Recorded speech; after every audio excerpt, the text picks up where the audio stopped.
Good evening, everyone. Welcome back. We are back with the Welsh Esports League Valorant 7, and it also almost feels like a long time since I've been able to say that. But just before, in the big 2024, before we left some people behind, I thought we were going to leave Maddantekiller there, but we brought him over in 2025 because we felt like it. How are we doing?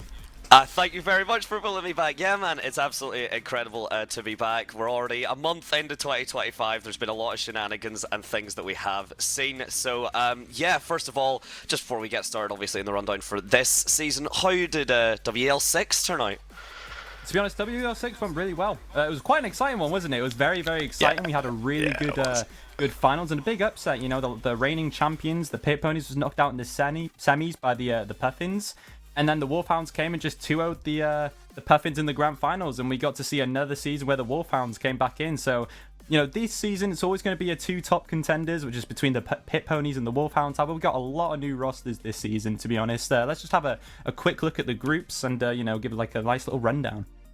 Yeah, exactly. So we're first thing as well, just with the groups as well. So currently the Wolfhounds, you may notice, are not there. Same with the Robins, just because it is a top 4 bracket. So they are there. That'll be the Wolfhounds on Group A on the left, and then the Robins Group B on the right. So yeah, quite a lot of familiar faces, and as you were saying, Lendoth, a couple of new kind of fresher blood. So exciting to see if there will be any further upsets, any more shenanigans with the teams kind of coming up, and obviously wanting to make their mark on the WEL7. To be honest, it's always great. I love supporting, I love watching these great Welsh talents come up and rise. And even if some of them aren't Welsh, some of them are just, from somewhere in Europe. It's always nice to support these Welsh talents in the Valorant scene, but it's definitely how it goes. But, I'm quite excited for the games today. Maddantekiller, what games we got?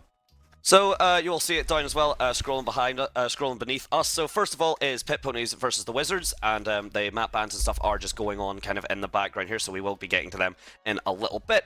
Then we do have the Pirates versus the Red Kites, hopefully around 8 o'clock, and finally Ghosted Gamer Squad versus the Rejects at 9. So we're bringing you 3 best of ones tonight, so it's going to be quite a comfortably long one, I think. So so sit back, grab a drink, and yeah, get comfortable because it's going to be a good time.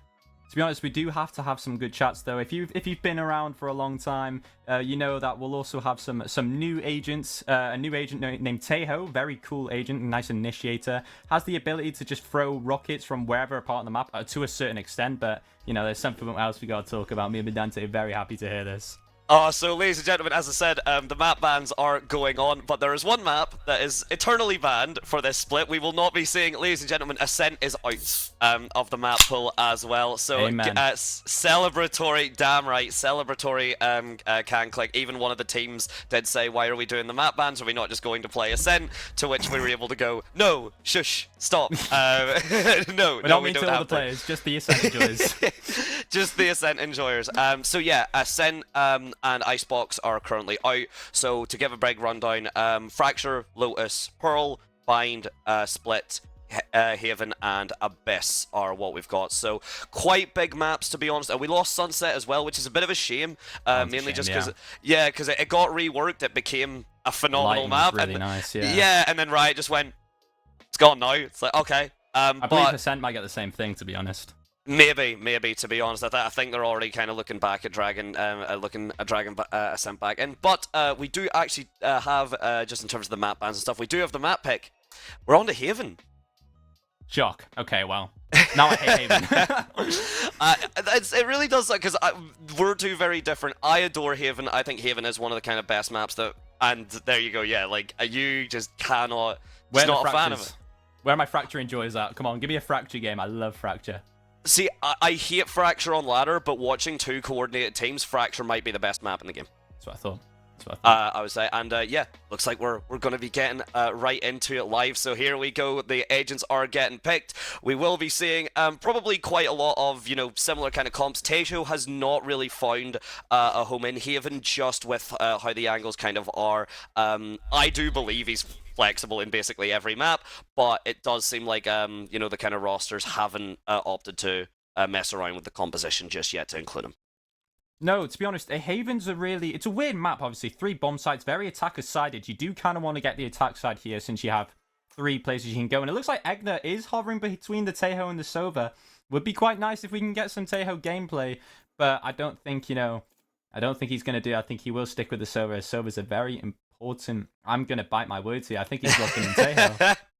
They must be having some chat that I can't hear, and it looks like Teho might be the one getting picked. But, you know, even if Teho does get picked, it'd be quite a shame to see us, like, sacrificing an agent like Soba. Oh, there we go. I think he's just tricking us.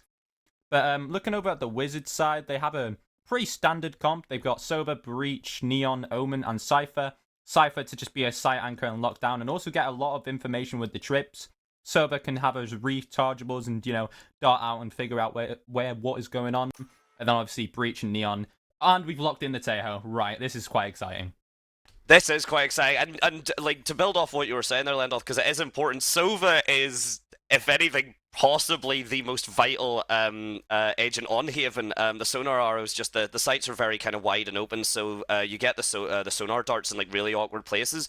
You're getting a lot of spam and a lot of scan through that, and then you can obviously throw in kind of a lot of util behind that, so only really Lugia on the Phoenix, you know, to kind of like molly or use any of that information gathered. So maybe that was exactly why they actually thought, you know, we don't need the Sova scan and we can sacrifice it for the Teho. So yeah, bear with, I'm still learning the utility for Teho. I think a lot of players still are, just in terms of even the names. But yeah, very strong agent. And Lendoth, run us through what he can do. So to be honest, he's got one drone ability. He's like Sky and KO just putting together. Yeah. KO's drone ability just, you know, goes around, gets the info, but if you get seen by the drone and it pops, then, you know, instead of getting concussed, you'll get KO knifed and all your util will go down, which is actually a big nightmare for Cypher. And this is the most controversial part of his kit, which is his E ability, as we can see from Egner, which pretty much you can just open like this brimstone-like map, tap where you want 2 rockets to be shot at, and it will do 80 damage per tick. Correct me if I'm wrong, don't take my word on that, but it seems, you know, very strong. Yeah, 80 damage is absolutely correct. With any type of vulnerable utility as well, that will become just a one-tap on the tick. And speaking of one-taps, here we go. The utility just being spammed out, but Woman Lover is shutting this push down a little bit. KYCA and Egner already getting a frag with that utility we had mentioned. It is deadly stuff, and that is the recharge. As you can see, ticking down, 26 seconds left on that Sarge. 5 seconds for the recon ball, and 1 shock dart left. The flank coming through from Max. KYCA with the right clicks is going to be good enough to take it down.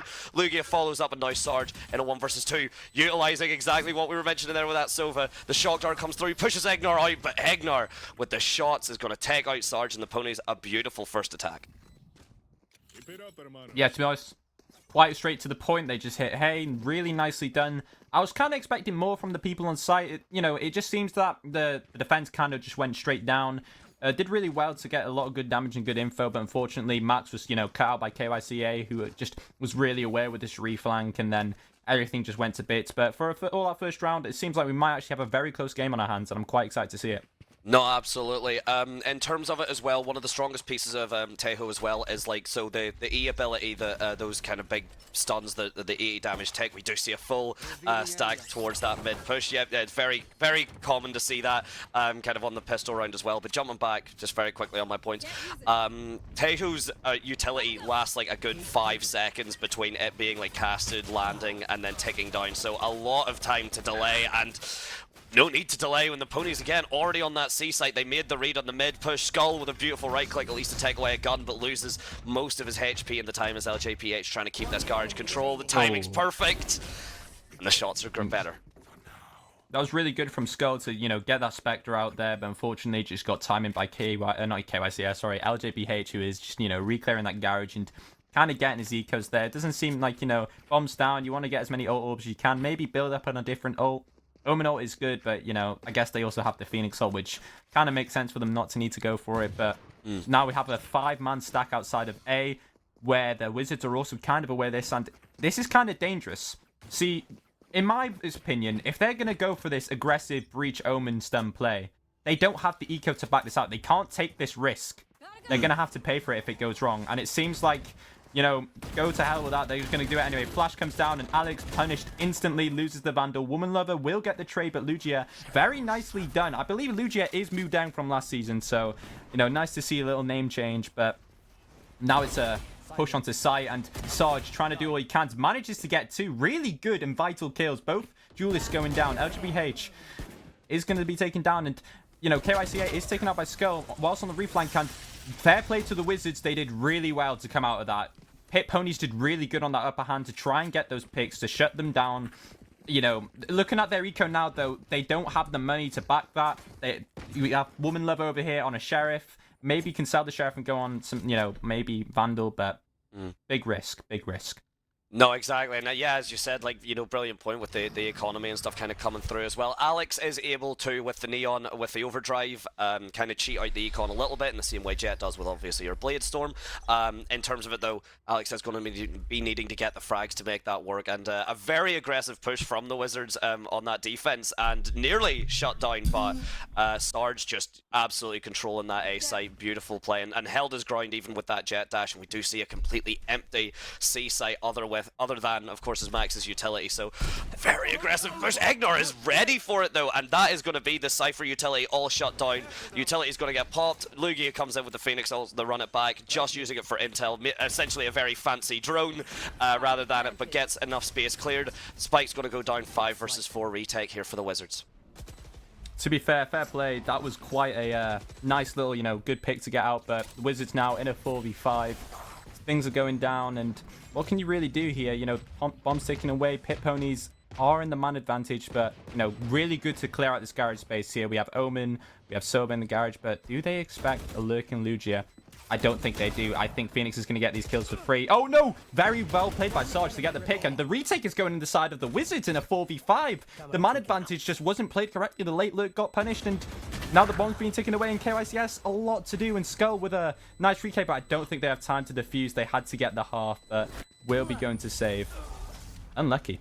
That was such a shot from KYCA. That went through Sarge as well to find the dome of Alex who was on that defuse. So that was an incredibly fortunate shot for them. Yeah, played absolutely incredible. Great retake, just slightly too slow on it, which is really heartbreaking because it was a phenomenal retake. We've seen all the utility get such good adversity and get such good use, I should say. The sonar dart coming through, of course, getting that scan, the swings all perfect and off of it. So the ponies now very much looking to try and lean away and take this victory further as we go on to the 5th round, and this hold from X Skull. Flash comes through, the one tap is close, but just barely misses Kobe, and then they're gonna jump off. Really good, really nice shot there from, not nice shot, really nice attempt there from Skull, but, you know, he's really playing this aggressive Omen. A lot of notable VCT players that do that, you know, person like Tens, for example, switched from the duelist role into this aggressive Omen, and has really changed the stereotype for some of these control players. You either get like a really aggro duelist-like Omen, or you get the IGL playing Omen, and it seems that Skull has been inspired, but unfortunately Woman Level 42 is just stuck on site, whereas Kobe comes in and just takes him down, gets punched, but Alex is in such a wrap position. Egner is so aware and takes Alex out and punishes it. Fair play, and now the post plant is set up here by the Pit Ponies, and X-Skull, Sarge, and Max all have a lot to do, but doesn't look like they're gonna go for it. They're expecting a relurk. And they're just waiting for it. The Sova's drone's going to try and come through. They do have a gun from X-Skull here. The smoke's going to come through and pop, but Lugia is there, and jeez, just the silhouettes fall in that smoke. Fear Lugia, who has been absolutely phenomenal for the ponies so far. These entries, these flashes have all been phenomenal. We've seen the ultimate used last round, and already 4 out of 6 again. Phoenix has become very dominating, and if you have an aggressive player who is as comfortable as Lugia seems to be on taking that space, normally you would expect Kobe to be the one, you know, taking that space and getting those frags, but all that Kobe's been doing is taking that space. The jet dash comes in, and then it's Lugia with that flash, who's just been dominating Egner, and then the presence of mind from Egner has been nothing short of a little bit terrifying, to be honest, and the Wizards really can't seem to deal with it at the moment. No, the Wizards are, you know, a bit struggling here. You know, Alex is going to be this anchor here on C, and they have the Omen playing in Garage. Really good sight C for Omen, to be honest. If you have Omen and just Paranoia coming out, but I see that Paranoia from Skull is actually really strong. I was about to suggest the other option, you know, Paranoia outside of Garage with Neon, kind of taking it down, and the Pit Ponies are taking a loss here, and this is actually a really good round from the Wizards. Pit Ponies now down Egner in a 1v3 scenario, but Alex is just going to take Egner out. No fuss, no full down. Well played. No fuss, no muss, and that is exactly what you want to see if you are the Wizards. And yeah, I mentioned that Alex is going to need to be getting those frags to make sure the Overdrive can cheat the econ. Alex heard me. And Alex very much listened. We do see 4 ults online for the side of the Wizards. The ponies are starting to catch up on theirs. We do have the Tehu ult, what is essentially the Rolling Thunder from Breach on a little bit slower, far deadlier. There's no just stun with it. It is a 5-second, or maybe, sorry, 3-second kind of warm up before it gets blasted, and exactly the same thing as the Breach ult. Just finds a line and just goes, slots it out, and basically forces people to either get off or die. Yeah, the only problem with having someone like Teho as a solo initiator is he just lacks some. He's a really good double initiator, but unless played with the right competition, maybe like a Sober or Breach, it just can really struggle. He's very good on the post plant. Obviously, his Rolling Thunder-esque ult is also really strong, but you know, you can see that the Wizards are okay. I'm sorry, Agner, if you just him, I guess you'll just take down 2 of that Wizards and maybe try and go for the 4th, but. You know, 3v2 scenario now for the Wizards. That's a big fumble from the Wizards to die to Agner there. The lack of trading is supreme, and now the Pit Ponies have clawed themselves back into this round. Even though the bomb was down, I thought that was really doable. But if you're the Wizards here, there's some... Was that through the wall? That was indeed through the wall. Just a little clutch shot from Sarge there to take down Agner. I mean, only 20 HP, so any bullet finds him will drop him. That's at least something to hurt the econ. Yes, yeah, precisely that. But something that the Wizards are not doing very well on this defense side is they don't have the space. For example, they're losing Garage really easily, and then when they do the retake, a lot of their utility is going into that Garage sector, which means that it's going to be less utility to take them out on site. So if they try and prioritize keeping that, and then Pit Ponies are going to have to push and take that space, otherwise the retake's just way too easy. Yeah, exactly. We have been saying, I mean, Agner has been making it, for anyone that is maybe a little bit curious, I mean, just in case for anyone who is a bit less knowledgeable, LJPH, getting those pre-aims specifically for the sonar. The turn from Lugia is incredible, and that is a 0-for-1 trade. Woman Lover is gone, that is the flashes and the stuns all down. Max gets 1, LJPH follows it up. Alex follows that up at least, and you were saying, Lendoth, about the trades and the refrags, so it is nice that the Wizards are doing that, and they have managed to keep this space, even just delay this plant a little bit. Lugia gets another one, gets the spike, is now trying to get this plant down. Instead, the frags are still there from the ponies, and this is just deadly.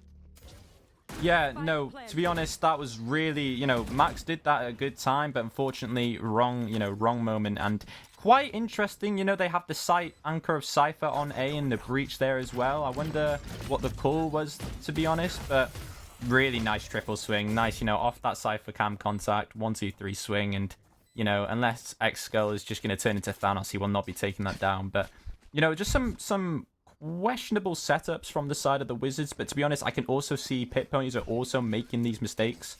So it's quite good, and also it's the first game of the season. You're going to want to learn, you're going to want to see, and you got another 2 BO1s. Shame you're probably not going to have time to do a full VOD review, but, you know, if you notice these things, it can, you know, lead to a big, like a stronger side of that, if you will. No, exactly, and that's the thing, like, the minor mistakes are starting to come out as well. What I want to say, just in terms of the Wizards, like, they are struggling with this space, but again, that is what Teho is so dominant at. They have, obviously, the ponies, as you said, you know, that single initiator, you do lose quite a bit of the flashes, but for the most part, that is going to, you know, that is going to just kind of keep going. Apologies there for losing the train of thought. The fire alarm is suddenly going off in my flat. Everything should be fine, but apologies, that is why the train of thought suddenly left. As Lugia, you mentioned this garage space, and again, gain control essentially for free. Yeah, for free, but I guess it's also good because the Pit Ponies had to, you know, extend some of that util, but it was also rechargeable util, so it doesn't really make too much difference, and Lugia is just slithered into this position. It seems Mudang's really taken this role of the Cypher lurk, and having, you know, KYCA be on site as Cypher, is he about to get a free pick? And he is. With Sarge, just, he was aware, but he didn't want to believe hard enough, and Lugia has just completely punished that there. Plants going down, another 4v5, and losing a crucial bit of util, like a Silver Recon for info. However, you do have that Neon ult, and you do have that Breach ult, but the site anchor, and Alex is also going to be joining as, you know, tried to go for that Lake Frank, and now, you know, what Mudang's known for best is just going through all of these lurk locations and getting many picks as he can. But the retake's already underway. They're aware that it's going to be a disadvantage, but, you know, Molly's within, and what can you do if you're the Wizards here?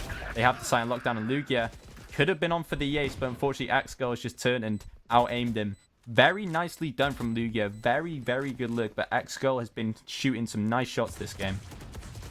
Oh, unfortunately, just can't make those land at the moment. Cannot find the skulls as Egner uses that utility perfectly, forces Skull basically, you know, to meet his maker. Kobe then finds Woman Lover in the backside. There will be no saving of any weaponry, no thing carried along. And look at the scoreline that we do see. I mean, again, we've been mentioning Lugia, even, you know, opting to take your Phoenix off of that front line and on that lurk scenario.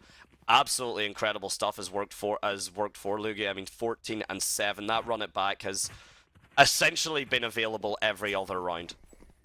I can see some really good plays and some good thoughts that they want to do with on this Wizards side, but like you pointed out, just losing that garage space too early is just really crucial. And if you want to look at it in a better sense, all of these spaces are very, very important. And here comes, you know, look, that window position is just not, you know, not very strong. And we have the A anchor, but we also have Omen on this A. It's just a lot of mispositioning from the side of the Wizards. If we can, you know, get some better positioning there to really take this down. Maybe call out a timeout soon if you need. But, you know, whilst I'm rambling on about positioning, the positioning of the Pit Ponies is about to be the C site. But it seems the Wizards have managed to get a good aiming round and managed to take some shots down, which is really, really crucial and quite good to get, you know, that third point on the board and bring some hope into this.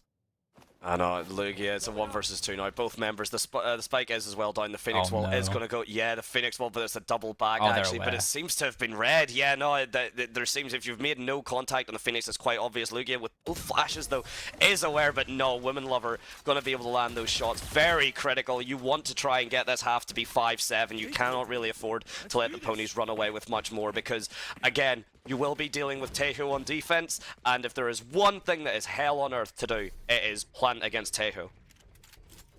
Yeah, if you have to plant against Tejo, if you're not taking him out early round, let's look at, you know, the Pit Ponies' post-plant util here. We've got 2 Tejo mollies. We've got a Phoenix molly, which used to be rechargeable. It was changed. His flashes are now the rechargeable one, but still a molly that's dangerous and heals him either way. I guess you could count that wall. He also has the Tejo ult. Quite dangerous. Quite dangerous.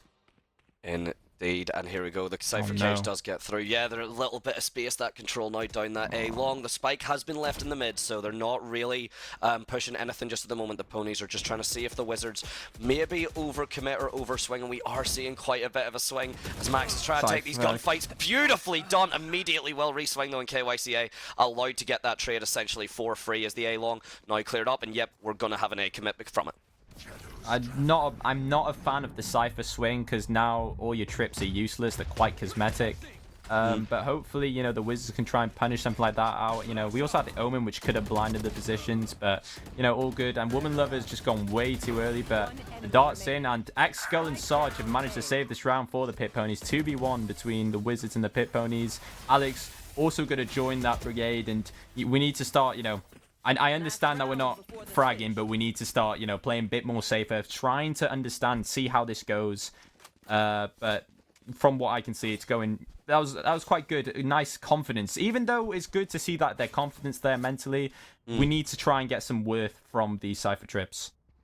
Absolutely, and that's the thing. Max had actually, I mean, you did point out, and I do absolutely agree, you know, there was an overcommit, but the initial swing from Max onto that frag for Lugia was good. Agreed. But that re-swing was very, very kind of questionable, especially because you could even see Max was still pulling out his gun. Max wasn't even sure he wanted to swing, and of course then it was immediately punished down. So that drone, we haven't actually mentioned it about, it scans in the same way Sova does, and it suppresses like a KO knife, so that's what Lendoth was saying earlier about that, and we now see the trips getting a bit of value though. KYCA and LJBH, so basically themselves onto the site regardless of the drone of those trips, but still at the very least space given. Lugia going to be hiding from it. The Cypher Cage as well as trip, that's absolutely perfect. We just need this to drop so Alex can fall, but this Rolling Thunder as well comes through. Lugia does find Alex because of it.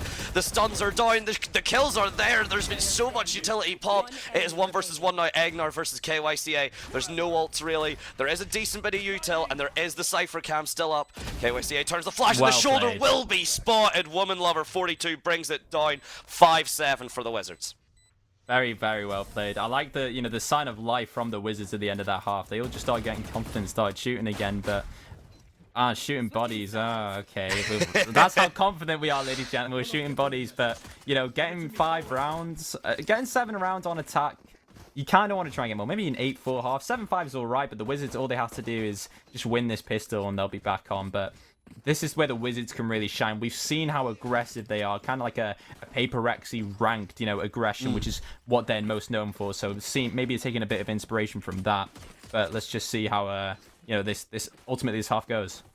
Yeah, exactly. And again, you mentioned the aggression. Alex has been kind of going around. He has been finding his footing on the Neon, and initially was kind of struggling to get the frags, but we have been seeing Alex kind of pop up. So now we'll have to see, how that aggression does kind of feed in. The double initiator as well. You're running that Sova Breach for the Wizards, so only one duelist. So the space control is going to be a bit more reliant on Alex's pushes and any follow-up from him, but with the amount of utility there is, and here we go, look, you just have to sit and wait for those to pop. Alex pushes through, the Sonar Dart comes back as well, but Ignor's played around it beautifully, plays around the fast lane and the smoke incredibly well done. Still stuck in this, should not be able to walk away. X-Skull and Max finally are able to get themselves on the board. The spike is down 3 versus 4 for the side of the ponies. This flank from Lugia is gonna be found out, but they're not expecting another one from Kobe. These shots are phenomenal, and you did mention that the Wizards needed the pistol round, and it looks like it's gonna go their way.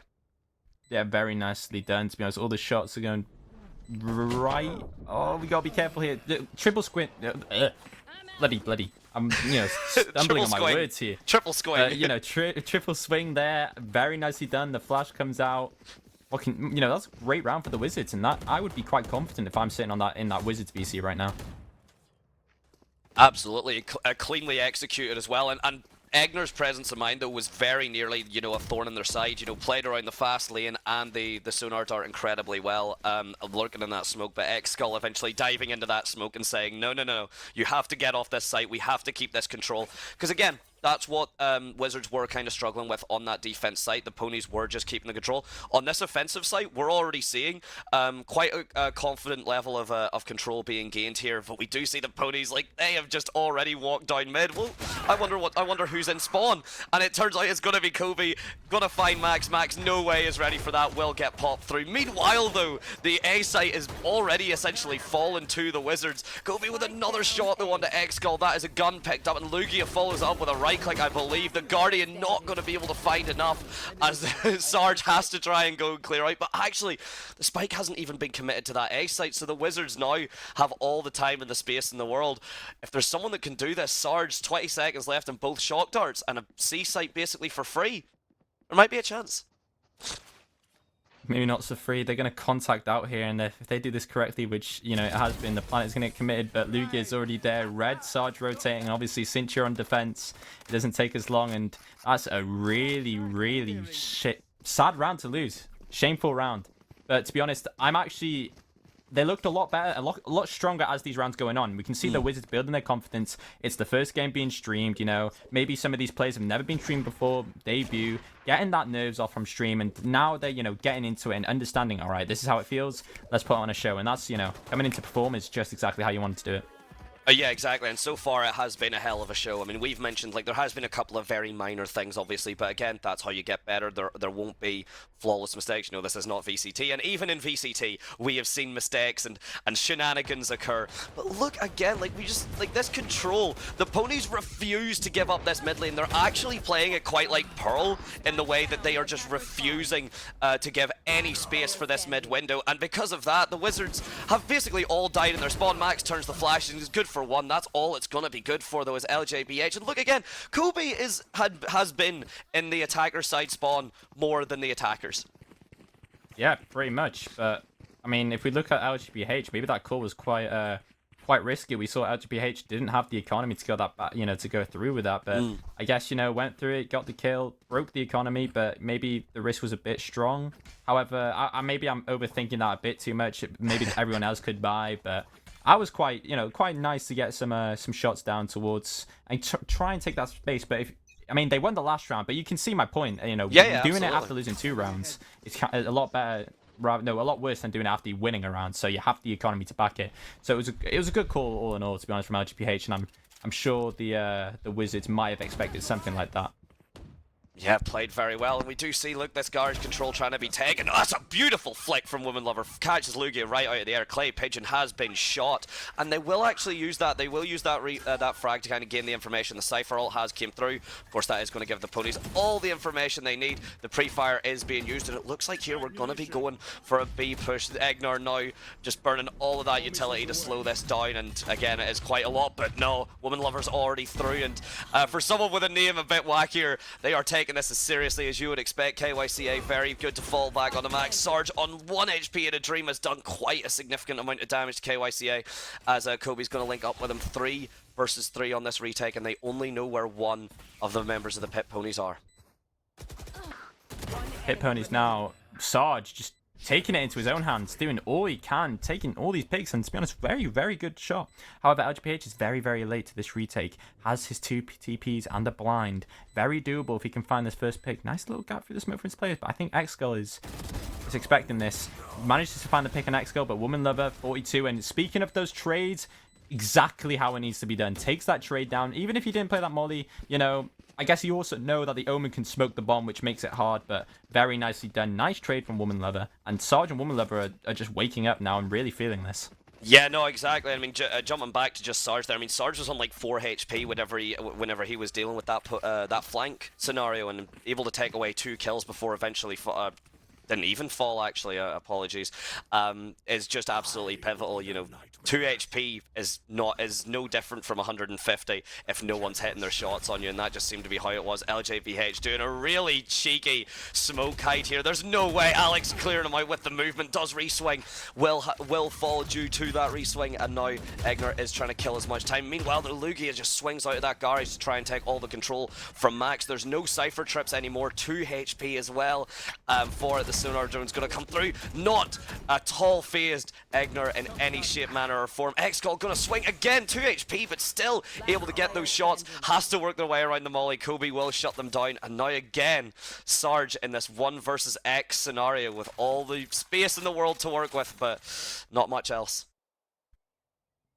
No, and he's about to walk into this Cypher trip, and you know, now the Pit Ponies know what of his plans, but to be honest, if I'm him right now, I'd try and cut off into CT. But I think Lugia might be aware of something like this. I mean, you need to get a kill. You need to get the numbers down, and Lugia is more than aware. Lugia knows now that they have to get the picks into their favor. So managing to get 1 kill here would be perfect. Even making it a 1v2, but it's a big ass. This is a big ass for Sarge. Sarge tapping the spike, trying to bait out that flash. Kobe just takes down Sarge, and Lugia spraying and, you know, trying to tell him, you know, don't try that against me, little man, you know what I'm saying? But unfortunately, very nice try from Sarge, though. He's always making these right plays, but we need to try and get a kill on the board to put it into, you know, a better scenario. But it's quite risky from Lugia to go out on their own there, because if they get caught off, if they, you know, if anything's happening to them, that's a 1v2 scenario. So maybe grouping up and playing together is probably the best call. Yeah, exactly, and building off what you just said there in terms of like the grouping up and the playing together, what I really liked was that Lugia, as you said, you know, Sarge maybe can wrap around into that kind of defender side, and what had ended up happening was Lugia did not aggress immediately, did not push, understood that if they do lose the fight, then all of a sudden, yeah, 2 versus 1 against the Sova is very possible. Shots like that are gonna, you know, make life a lot easier for the ponies as well. So yeah, Lugia has been incredibly aggressive when necessary, but also been incredibly restrained and reserved. Again, it's a team game. Why would you give fair fights? No one ever should be giving fair fights in Val. Precisely what I'm thinking. Unless, you know, maybe you're feeling it and it's already an unfair fight if someone's having a good game, but unfortunately in that scenario, Lugia just might have, you know, tried to... I understood why they went through CT, obviously, but, you know, moving on to this round, I suppose, you know, losing Wizard so early, Max so early, that's a lot of map control you've just lost. All the Pit Ponies have to do is just walk down, and they're gonna have to use util or be really cautious and use that valuable time to re-clear it. But looks like they're gonna do a stun towards A here. Wizards setting up for a little exec. They do have the breach up, but do they have the eco to match it? Egnar has low money, so if we can try and get a kill on the boards or even just break their economy a bit, that's what we're looking for. But Lugia is already behind them, and do they expect Lugia? Gets 2, does have his flash, but isn't going to do it. Disciplining himself and running back. Very nicely done from Lugia. KYCA also finds Skull. Oh. And the flash comes in. A bit of a tip and toe. Nice tap dancing, but fair play. Oh my days, yeah, my jaw just kind of dropped there. I had to pick that back up from the floor. That was a lot of dancing around the Phoenix wall there from Woman Lover, just barely, unfortunately not able to get the frag onto Lugia. The movement was absolutely clean. The discipline, both from Lugia to get that flank and those frags, and then to back out, only to re-engage afterwards. Very good patience, very, very nicely done. And yeah, the Wizards had such a promising start, but for the minute now, the ponies have just kind of completely, kind of reformed and just decided, yep, we're taking all this space, we want all this control, we're not going to give you a single spot to hold. And here we go. I mean, the Hunter's Fury and the Rolling Thunder, that's a lot of stuff. We want this fight, we want this from Force. Alex is going to try and clear through it. The Hunter's Fury is going to pick up one Woman Lover as well. It's going to pick up another, so the site is going to be in control for the Wizards at the moment, but that Taito will probably going to see exactly how dangerous it can be. The tripwire comes through and KYCA plays off of it absolutely beautifully. And here we go. Everyone fall into these ultimates. It's just Max now. From this garage control, it's one nearly, but LJVH ducking under those shots to put us to match point for the ponies.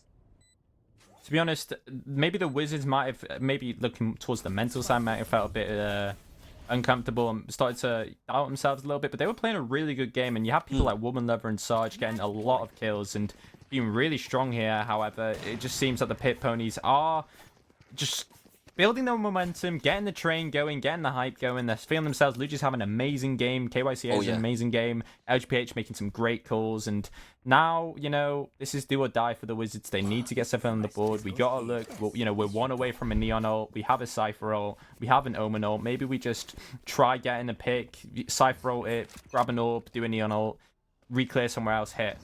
Something like that. Anything that can save them in this round now. But we'll see what the call ended up being. And it looks like we're just going to go into a rank-esque push straight into B. Nicely done, taking the space, but I feel like the Pit Ponies might be ready for a retake here.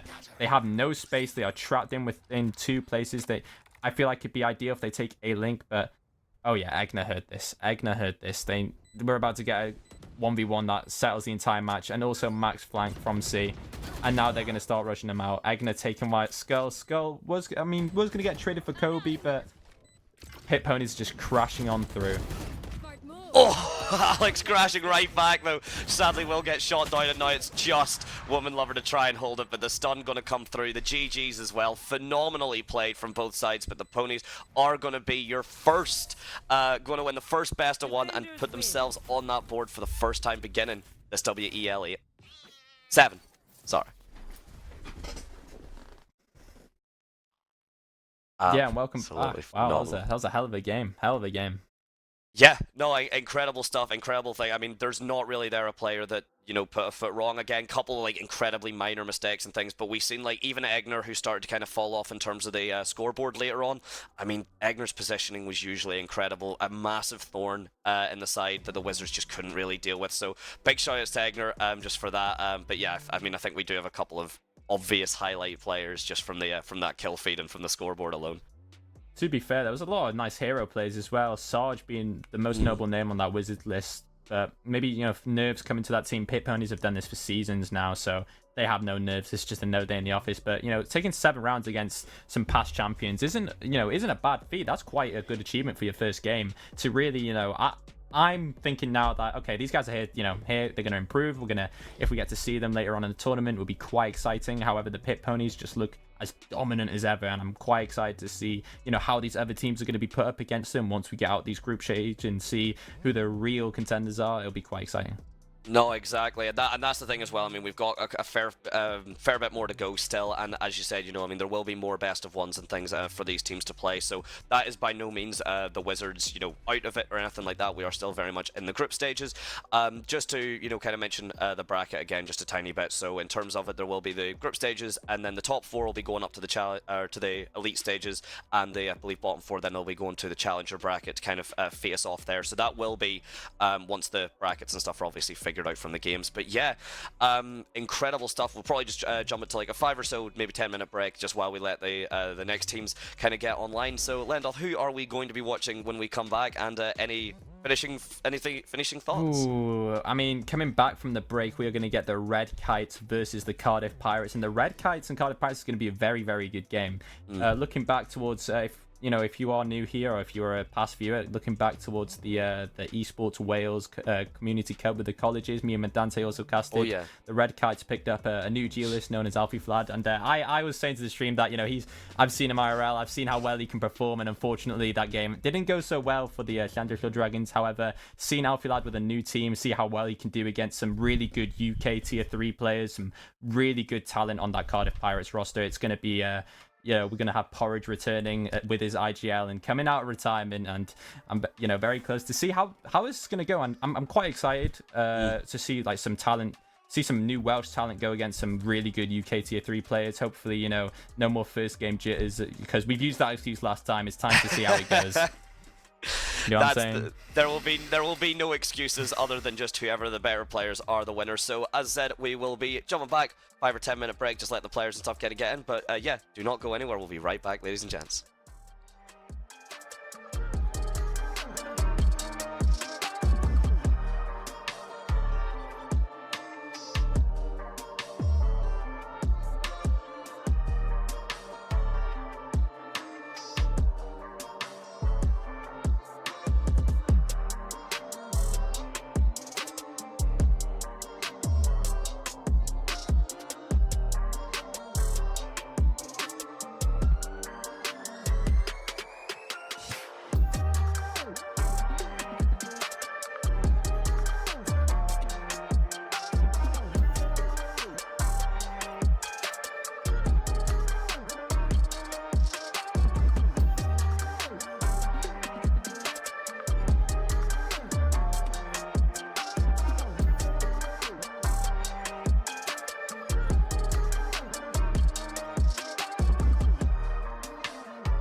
Welcome back. Before the break, we saw the really good debut game of the Wizards, a new club here in the Esports Wales, and we saw the Pit Ponies, the ex-reigning champions, and coming back for what was theirs. And it was a really nice game, 13-7 to start us off. However, before the break, what did I say, Madante?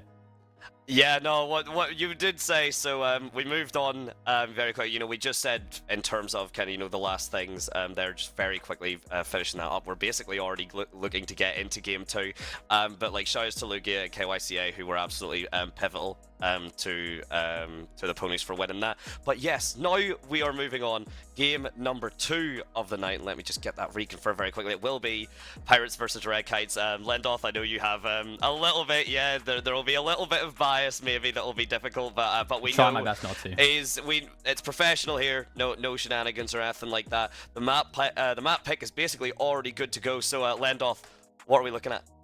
So to be honest, we had a really good, nice little map pick ban thing. We had the Red Kites ban Haven. Thank God they did us a huge favor there. The Pirates ban Split. Kites got rid of Fracture. Pirates ban Lotus. And then the Kites ban Pearl. And then the last map remaining in that map pool was Bind. And the Red Kites have chosen Defense. So, both teams are ready. I've just had the word from production now. So we are actually going to jump into Agent Select very shortly here. But Madante, I can't comment on this. What do you think is going to happen? Well, it is Bind. Bind probably behind Ascent, the most tried and true, the most tried and kind of like tested. We are seeing a full, we could potentially be seeing Agent Roulette, depending. Chazza, though, has decided to pick up the ISO and lock that in from the side. Oh, no. From the side of the Pirates there. So not too surprising there. ISO has been honestly quite a comfortable pick. He was incredibly strong for a while. He has been nerfed and now is just reasonable, but being able to survive the first bullet in a 1 versus 1 is incredibly strong. So not surprising there. We see Porridge kind of hovering over the Gecko. If Kettle plays Sage, Lendoth, you know how I feel about Sage. Yeah, I don't know think exactly how you feel about Sage. I don't think you should pick Sage. She's just my favorite character, and I love playing her, I love watching her be played. But unfortunately, no, it doesn't look like we're gonna. Yeah, it doesn't look like we're getting it as the lock-ins do happen. And what are you thinking looking at so far? Why is Alfie Lad on Cypher? This is okay. Well, this is already. I guess I can comment on this because I have never seen this before. This is quite exciting. Seeing some ex-teammates like LP Kettle. That guy's, really good. I can give you a rundown of most of these players over on the Pirates side. Very good, the talent is going to be a really, without sounding biased, it's really hard. But I think the Red Kites will struggle here. This is a really good roster. You have an experienced IGL in Porridge. You have an amazing talent in Chazza. I'm not quite interested, I haven't been introduced to Bjorn. And Vexel is just a manager, so, but I played ranked with him a few times. Always good shoot. But Kettle, my last teammate on my last team, that I IGL'd him, phenomenal player. So I'm really excited to see how the Red Kites do against this. And to be honest, I would go as far as to say as the Pirates could go out to win this. I feel like they're the favorites here. That is fair, and we have seen a decent bit. I mean, obviously the Pirates have been showing, quite a lot in the WEL, so of course we have seen them run through. You did mention even Bjorn. I've seen Bjorn get played, to my knowledge at least, did end up doing quite a lot of work on that chamber as well. So again, just kind of talking about the comps, we have the chamber and Porridge on that Tejo. Bind is a fantastic map.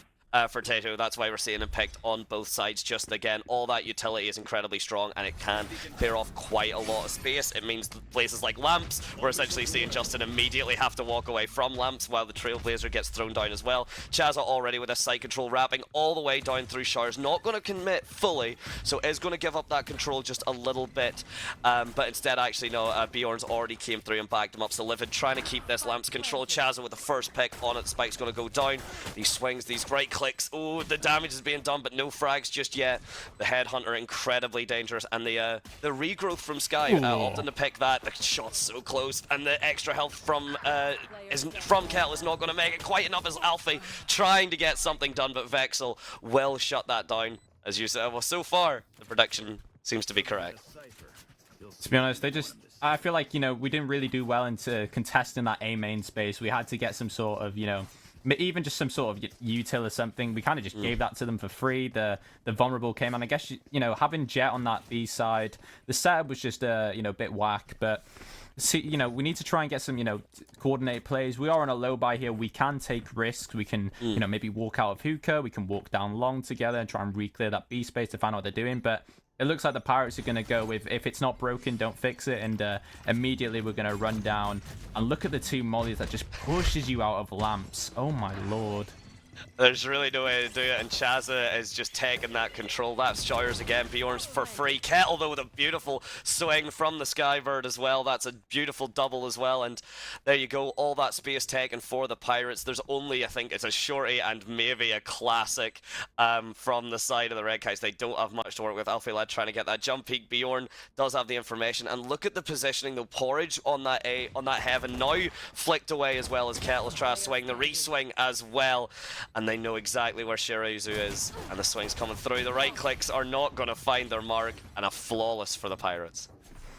The Pirates just, you know, getting flawlessly and just as in fashion as well. Just they're going really quick, and looking over the Red Kites, the only things they have to stop it are these Cypher trips, a Gecko Molly, and the Tejo util, and it just doesn't seem to be happening. The smokes go down insta, and they're hiding behind the smoke. They are, you know, not giving them that bath space, which is good. So, you know, they only have one space to work with here on the Pirates, but if they can try and, you know, make something out of that, collapse together, use some util, stay alive mainly, but it looks like the Pirates are going to flip this over and do a B push, and pings into hookah and long, so Porridge is already aware of something going on, but this is going to start now.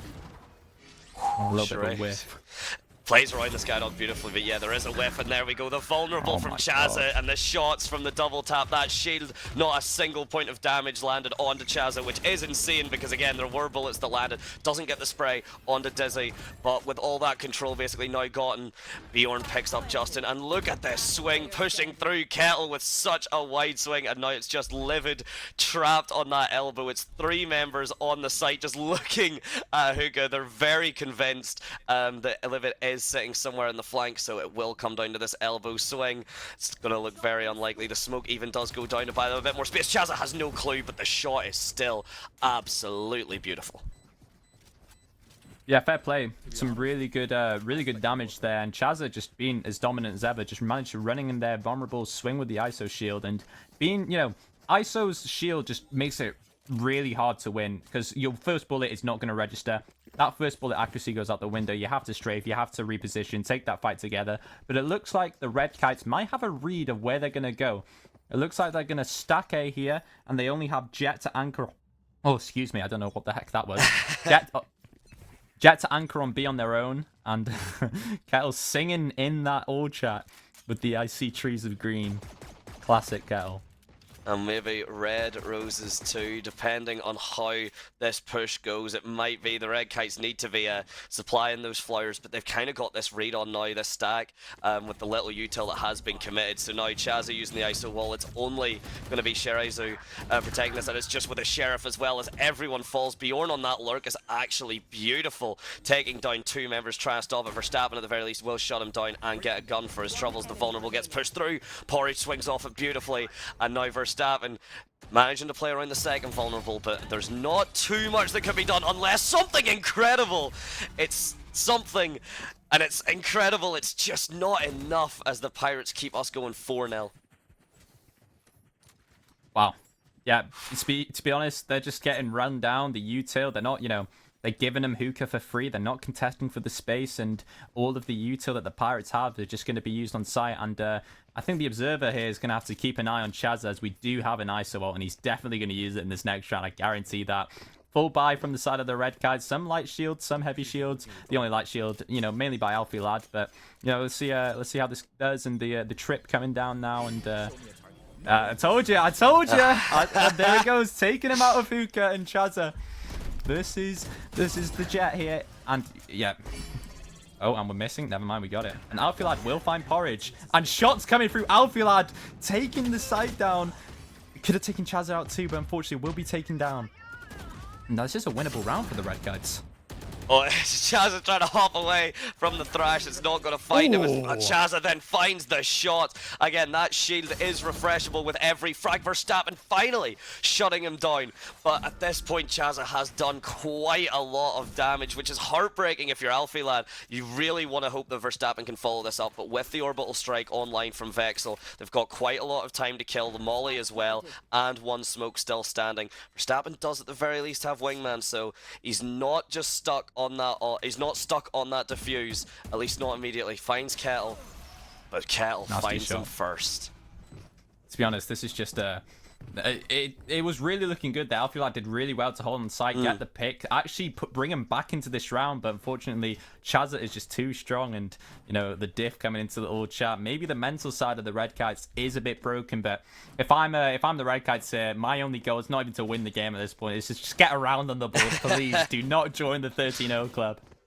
I think we had our first one last time on the WEL6. I forget exactly who it was. Maybe that's best that we forget who was 13-0 for the side, of course, of the team that did get 0. But we have had one before, and as you said, pretty sure it was the Red Kites. It might have been, to be honest. I'm gonna say I don't know. But I mean, to be fair, whenever you are going against this Verstappen, beautiful first shot, and the thing is, it's not that the Red Kites aren't doing well. Okay. Alfie lad with a buggy as well, cannot hide in the smoke forever though. Again, all this control coming through as the Seekers do find Shirazu, the flash as well. You cannot survive all of that utility that Kettle's pushing. Chazza finds Verstappen through that teleport, doesn't find here we go. the head, and yeah, now all of a sudden 2 versus 2, the spike still hasn't even been planted. This is a really winnable round, but Kettle, you know, LP Vexel and Kettle here trying to, they're stuck. They've got him pinned. We have the Brimalt. Can Livid find this nice shot? They're going to double swing this together. 3, 2, 1 swing. And they swing together. But unfortunately, Livid just crosshair barely misses the head of Kettle. And now they're going back into elbow. They're reconciling a new plan. Dropping a smoke. But Justin, oh, he's 5 HP. This is dangerous, Justin. This is dangerous. Vexel will find Justin. 5 HP. Really confident there, but probably going to try and cross. Vexel expects this. He's holding it. They both expect it. 6-0 to the Pirates. Really nice round from the Red Kites. And just barely as well, not going to get the plant down, but the Econ very safe and very comfortable for the hands they can afford, for the hands of the Pirates they can afford to miss out on that 1,500 credits split across, of course, 300 between all 5 players. And yeah, the Kites are like there is signs of life. There is a lot of like very good plays. It's just the Pirates are managing to just isolate these fights very, very fittingly with Chazza on that ISO. Again, the speaking of Chazza, he's already got. Sorry to cut across. Yeah. He's already got his ult back. Literally, I was just about to say as well. Yeah, I mean, geez, whenever you're doing that well, will not find anyone though. It has been popped, so they know hookah's clear. Will not find anyone again. Shirazu just on this back site hold on their own with just a sheriff, and unfortunately, Chaz has already ran through. The bulletproof, the shield falls down, but Shirazu gonna be the one to follow it up. Really good damage there, to be honest, well, I said good damage. There was not any damage. They lost the shield, and Chazza doesn't even get it back, so I guess that's the best he can ask for. But Kettle was getting a bit cheeky there, and Alfie lad is going to take down Chazza. Now, Red Kites are on this retake, and the molly come through CT. Alfie lad getting Vexel as well. Another shot coming through. But does he expect Porridge to swing through? And no, Porridge will swing on Alfie, and some good damage there, but Livid is in a Clo Vault, but is just going to die, unfortunately, due to time. Is Bjorn going to ruin this, though? No, Bjorn's going to go for the kill, and now 7-0 towards the Pirates.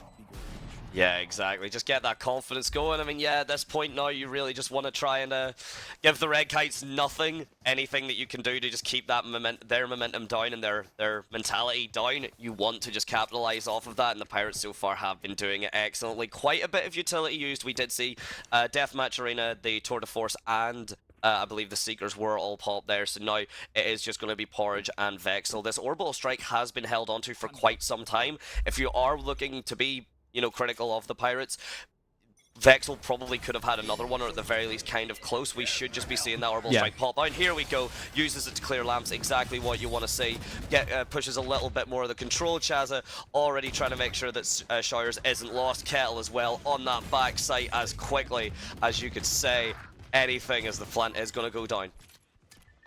Yeah, Vexel getting the spike down. Verstappen will be taking Chazza down. Very nicely done. 3v3, and they do have a Vandal online with full HP from Alfie lad, but, it's coming into this retake. Alfie lad will find Kettle. The trade coming now from Vexel, but it's now Porridge, Alfie lad in a 1v2. Vexel and Porridge, they do have that Teho up, but does Vexel expect Alfilad here through the smoke? Oh, the whiff. Unfortunate, really unfortunate. Alfilad, you know, a lot could have been done there, but Vexel will be taking Alfilad down, and the attack is now 8-0 towards the Red Kites. Maybe use a timeout or something, try and get something on the board, but to be honest, this is just an aim diff, it looks like, from what I can see. You know, they're just getting run down, and after, you know, once you're 8 rounds down, your confidence begins to dwindle. You know what I mean? So I guess maybe just the aim is just, you know, coming down a little bit, but try and get some damage on the board if we can. No, absolutely. And again, it's just a very clinical kind of thing we are seeing from the Pirates, and we've got that Tejo ult again. So any kind of control you want to see, you get in this drone. Oh, no. Basically shuts everything down. Alfie not going to get scanned though due to the Cypher cage. Chaz though already getting the pick. Coming through, Alfie with a beautiful shot. Will immediately be followed up though by Porridge as the util, as the ult just falls down, and all the space and control you can see. That is such a slow ultimate that Tejo has. It takes like a good 2.5-3 seconds to like fully warm up. So you do end up actually just getting so much control because you have to move, which is exactly what we've seen done. Again, the control from the Pirates is just absolutely clinical. There are abilities coming through, and Verstappen even does find the shot on the Vexel and Garden. That does clear up a decent bit of space, and the counter Tejo ult will come through, but it doesn't matter when Chaz is suddenly dropping everyone. And now it's doable. 1v2 between the Red Kites. You got Justin versus Kettle and Porridge, but Kettle is just right behind him, and Justin had no idea. Unfortunate there. 9-0 to the Pirates, and the Red Kites maybe call a timeout to halt this momentum. They are 9 rounds down. This is not looking good for the side of the Red Kites. We need to get something on the board, maybe make a play. We need to get this Jet online, try and get some kills from that person. Yeah, we have a Gecko ult, maybe try and predict where they're going to go, but contesting Hookah, and there we go. The timeout is going to come through from Verstappen, and we can see just exactly how it's going to be called. Yeah, I mean, a great shout from them as well. At this point, I mean, I'm trying to kind of think where you would want to go if you are the Red Kites here. Maybe it is a third Chazza ult this half, by the way.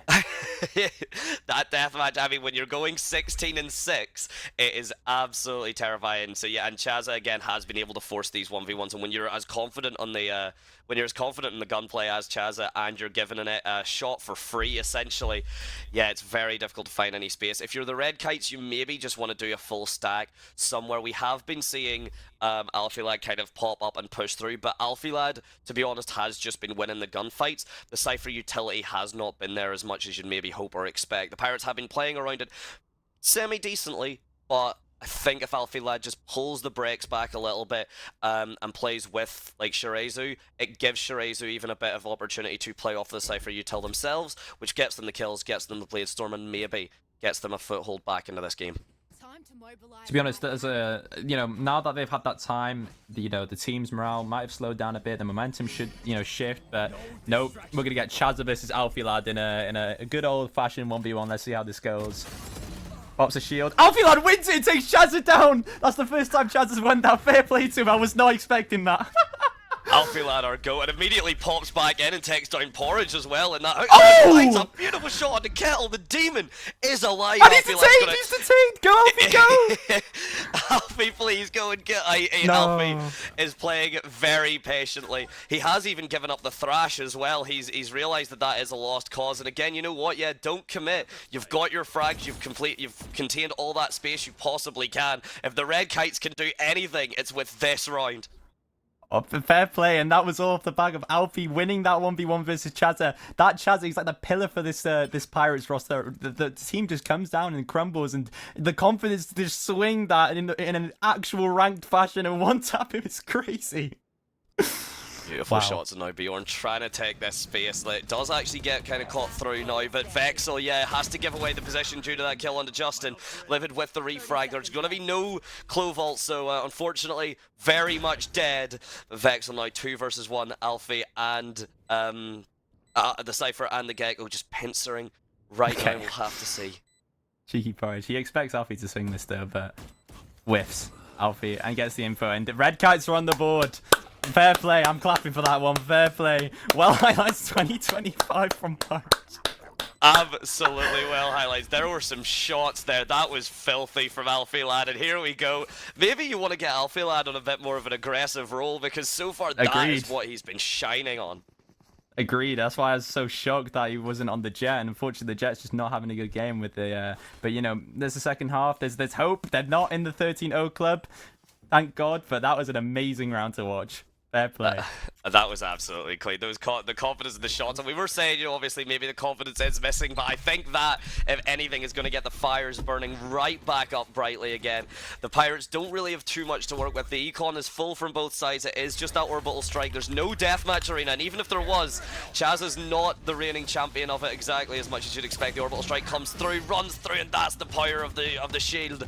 The AWP is completely eaten alive as Chaz now just pushes back, gets the read onto where Justin's going to be, fires through that smoke, trying to keep this control coming through, just goes all the way back into CT, leaving Livid in lamps alone, doesn't mind, happy to kill everyone else other than Livid. Is now 4 versus 1, that spike's already down and maybe on for the ace. The shots are there. Chazza back with a vengeance after that last round. Yeah, to be honest, that was a really, really nice shot, and Chazza it's just going down. It's literally just going down, and Chazza is calling a timeout for some reason to hold their momentum. Why are we timing out? Does someone need to go to the toilet? Maybe there's a lot of stuff it could be. Maybe, as you said, it is halting the momentum. Maybe it is just kind of letting the Kites stew on that, because that was a very convincing attack. You know, running into Verstappen, seeing the you know, taking that shot from the op and just being able to, you know, return it right back. We can see the text chat is starting to get a little bit rowdy. So we need to use brains for a sec. So yeah, very much the Pirates, I think, are just starting to feel themselves in that momentum, and they are just happy to, you know, let the Red Kites simmer in what was a very, very brutal attack round for the Pirates, and a brutal defense for the Kites. Yeah. What the hell? Where was that come from? And now that's our like casters Lendoth are getting... sucks. Yeah, now our not casters nice. are getting... Now we're getting molded by porridge. This is harsh. They're starting to feel it so well. They're trying to do mental diffs on us. I don't know. Maybe I'm just getting mental bloom. Maybe I need to retire from the casting. Jeez. But that was yeah, no slip ups as well from Chazza was quite funny. But what a really nice shot. Yeah, I mean, that's the thing again, and the deathmatch arena is basically already alive again. We're probably going to see, is that the 4th one? The 4th one, but he's lost one. He's lost 1.5. That is insane. So yeah, it seems like you'll get one more for it. I mean, yeah, 28 ult points. Yeah, that kind of does add up. So again, Chazza has been the safe haven almost for the Pirates. But we have seen when Chazza falls, and he can fall. Yeah, there pretty he goes. difficult to make him fall, but when he does fall. Got the shield there. Oh, nice collab from Shizaru, and that's gonna be the first 2 picks from the side of the Red Kites, and really nicely done. But Alfilad, unfortunately, is going to be taken down by Porridge and Hookah, and Shizaru going for 3 and just awoken, taking nice 3 picks from the side of the Red Kites, and now it's a 3v2 winnable retake. Livid bomb goes down. Kettle, the 2 LP boys trying to, you know, keep the LP name alive. Cabbages coming around. They know exactly where to look, but it's just down to this control. Orange on 1 HP. No, he's not winning this. He's not winning this. After what he said, he's lost this. No chance. He's not winning this. I'm sitting back. I'm slipping my Livid drink. as well does have the not dead yet. Technically 3 versus 1. Stop both looking at No, elbow! no, Why are you please, both looking please at don't elbow? win it, please. Why? Livid, Why are you please. both looking at elbow? You just need to land one shot. Oh, Livid, both Livid, members are on Livid, 1 please, HP. please. The right Yes! click! Come Through on! the wall. And there's going to be enough time. Oh my days, that was too tense. Why was that stressful? Have it! Yeah, that's what he gets, to be honest. That's what he gets, you know, coming in like that. I actually got really scared for a second. Porridge is winning that. I'll never hear the end of that. Oh, thank God. We can take a breather now, chat. We can calm down. Blimey. Did you use your brain? Oh, Verstappen was some, you know, we're not really in the position to be talking smack, but at least we're having a good time.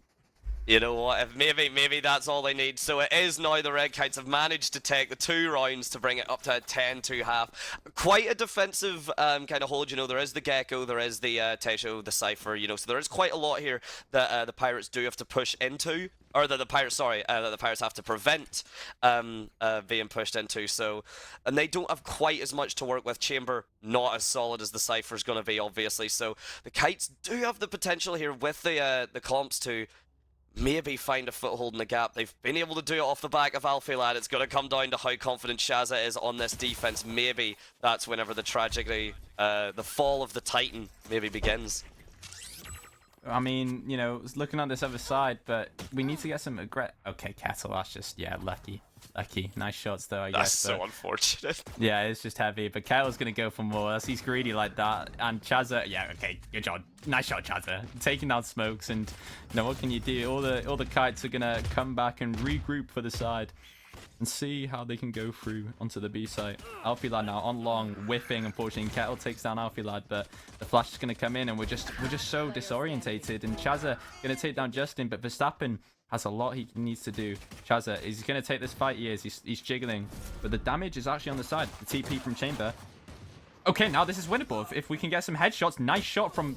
Oh yeah, Chazza. Never mind. He's just running it down. Unlucky. What can you do? I mean, yeah, it was pretty close. I mean, Porridge only had that, like, 5 HP. Porridge never seems to be above, like, 12 HP, I've noticed. Porridge is always, like, taking a dink to the start and then having to really kind of, you know, survive as much as possible. Because, again, that's a lot of good utility that you do not want to sacrifice on Tesho. You want to, if anything, like, Porridge 10 and 5, but those kills are not as impactful as just making sure those kills maybe not as big a deal as those 5 deaths. It means that Porridge has been alive most of the time. The molly is what his recharge utility is. So in terms of that, yeah, incredible stuff to have. And if you lose it, you really are struggling. You know, to be fair, I don't think the Red Kites played their first game today, so Porridge with the judge.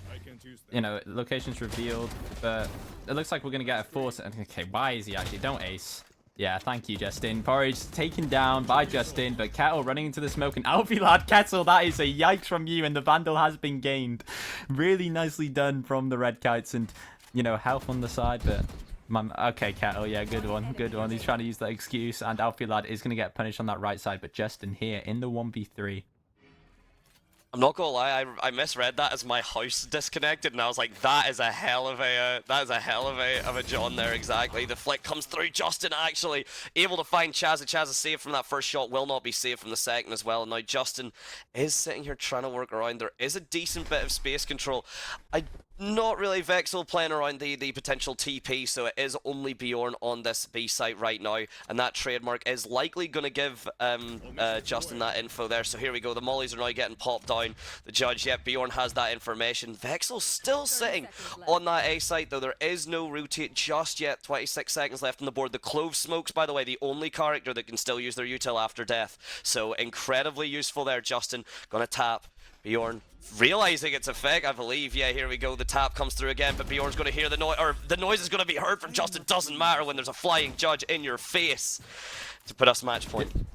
Yeah, fair play. That was you know, really nicely done, and to get some generational whiff from Kettle, you know, trying to play it off as if, you know, his mouse disconnected. He's lying, by the way. He's just unfortunately had a whiff, and, you know, classic Kettle fashion, but it's okay. You know, the North Walians all make some mistakes sometimes, but the Red Kites did better than the last team to face the Pirates, as the Pirates are dominating. 13-1 the first series, the second series might be 13-2. It did look like the Pirates did force last round, so let's see how it goes here. Tejo exchanging mollies to each other, and Alfilad just, okay, been put down by Porridge. That's unfortunate. Oh, Justin. Justin at least fire. Oh my god, Justin just fired right back. Anything you can do. It's not over just yet. While it may seem like it, Chazza gets 70 off of it. Doesn't actually burn the shield initially. Just goes for a random headshot on the limit. Invites Shiraizu into the deathmatch arena. Tries to go for the 360. I cannot believe they're allowed to get away with that as well, and due to that, the double tap, that vest is still on, and now Verstappen has to run all of this down. Finds Chazza with 2 beautiful shots, trying to run away. LB Kettle running him down with the Ares of the flash. The GG has already came out. That is toxic, Chazza. Verstappen now can do something, but Vexel on this flank, not going to be fine. There's the reload. Don't go for the knife. Not the knife. No. Turn around, fella. Please turn around. Verstappen. Anyone but Vexel, please. Anyone but Vexel. Okay. Unfortunate. Wow. GG's. I'm in shock. I actually am in shock. Wow. And the no in the chat, I think, is a very solemn way to end that off. Incredibly well played from the Pirates. Just, yeah. I got some messages to do now. I got some messages to do. Some apologies to send. Wow. You got some apologies to send. You got some wrists to maybe smack. You know, to tone it down just a little bit. An incredibly clinical display. I am never gonna praise Alfilad on stream again. Never. I mean, he did very well, but he didn't. You know, not good enough. Not good enough. Not good enough. Yeah, 13-2, man. I mean, that is rough. Any time there seemed to be anything, you just had Chazza just on an absolute You see tear, what I man. mean? That guy's insane. Talent. Actual talent. Yeah, Chaz's came out of nowhere. You were saying off, that Chaz's kind of came out of nowhere as a force to be reckoned with, and oh my days, that is an understatement. What was that by the end there? I think 27. Thanos. Yeah, Literally jeez. Thanos. I mean, what was that? I think like 27. Hang on, let me get the leaderboard up exactly so I can see, or if you do have it, you can maybe beat me to it. That is 29 and 10 with 8 first 4 bloods. ISO ults in the first half is crazy. 4 ISO ults in the first half as well, and that's a 7 ult point. Like, that's not Phoenix. Like, that's not 6 ult points. You know, you can kind of expect maybe 2 or 3 run it backs from a half just because, but yeah, an absolute clinic. The next highest kills are Porridge and 14, so Chaz had double the kills of number 2 in the server. Yeah, fair play. Chazza played actually extremely well, as predicted. It's really good performance from the Pirates, looking strong, looking like, you know, the force to be reckoned with here. And well, and to be honest, I wouldn't be surprised if we see those guys in the finals. I'm trying my best not to be biased here, but those guys are just insane. Actually insane. But I feel like we will be that game ended very abruptly, so we might be going into like a 10-minute break, obviously, to, you know, so don't go anywhere. We got a next good game between the I think it's the Ghostly Gamer Squad debut team versus Tribal Esports. So Ghostly Gamer Squad was meant to be in the last well, but unfortunately was cut out due to some attendance issues. But they're back and had that time to, you know, reconcile and see how it's going to go. But yeah, very, very well played. Yeah, very well played indeed. So yeah, as you said, will be a little bit of a longer break just because that was quite a clinical display, so we do have to wait for the other teams to finish up. We do have to wait for GGS to still finish their match as well, so break might be around kind of 15 minutes or so, ladies and gentlemen, but again, do not go anywhere, and yeah, cannot wait to rejoin you for the third and last best of one. These have been incredible so far.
Welcome back, and we're so sorry for that really long break. The last game we just watched was a brutal stomping by the Cardiff Pirates, 13-2. However, we had hope in some favourites. For example, some people on the Red Cats like Verstappen, Alfilad. That entire roster played tremendously well, so we're really excited to see how that goes. However, we've already had this next map pick, and we've, after a nice full, 5-course meal that we probably could have had in that time, we've got, we know exactly how this next map's going to go, and, if you want to lead us into this, Mr. Madante. Thank you very much. Yes, again, yeah, just a big apologies there. The break was not expected to be that long, but we are getting into it now. So it will be Ghosted Gamer Squad and it will be Tribal going against each other, and we are on Fracture. So, ladies and gentlemen, all three best of ones, different maps, very different maps as well. So we went from, of course, Scent Band, so no one can just have that kind of comfort pick. So the teams have been forced to kind of, maybe leave their comfort zones a little bit. And yeah, Fracture, I do believe maybe not said on production earlier, may have been in between one of the breaks, but Fracture is, while a map that I'm not particularly fond of on ladder just because of how complicated it is, watching coherent teams play and cohesive teams play, Fracture is probably your greatest demonstration of your fundamentals and your understanding of the game. Of course, aim is, at the end of the day, if you aim better, you win. But Fracture is a fantastic show of fundamentals and great game sense, so that's what I'm really looking for in this series. Yeah, I completely agree, and I'm just trying to find the notes now. However, we might be ready to go into Agent Select soon, but the bands we had, there we go, I found it. Just in case people are wondering why my eyes are going over. So we've got Ghostly Gamer Squad. Is it GG Ghostly Gamer? Triple G, Ghostly Gamer Squad. Okay, Gang, maybe Ghostly Gamer Gang banned Bind anyway, and then Tribal got rid of Split. Ghostly Gamer got rid of Pearl, and then okay, never mind. It is Fracture. I just didn't read the messages in properly. Silly Judas trying to play me on there. I'm already an Agent Select. I didn't realize. My bad. Wow, but these are some. Yeah, he's in the wrong game, I think. We're not spreading misinformation on the internet again, are we? No way.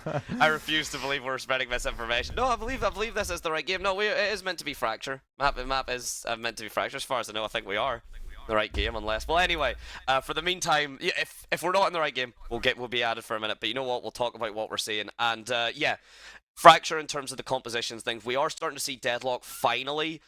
find some space for herself, which is really good. We haven't seen Vise really kind of get any comfortable space yet, even on Abyss, which, to be honest, she did look quite suited for.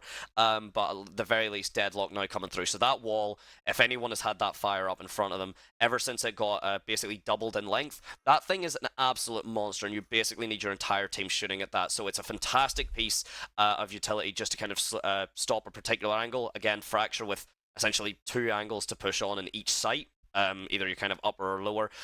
Deadlock is a fantastic choice just to lock one of them down.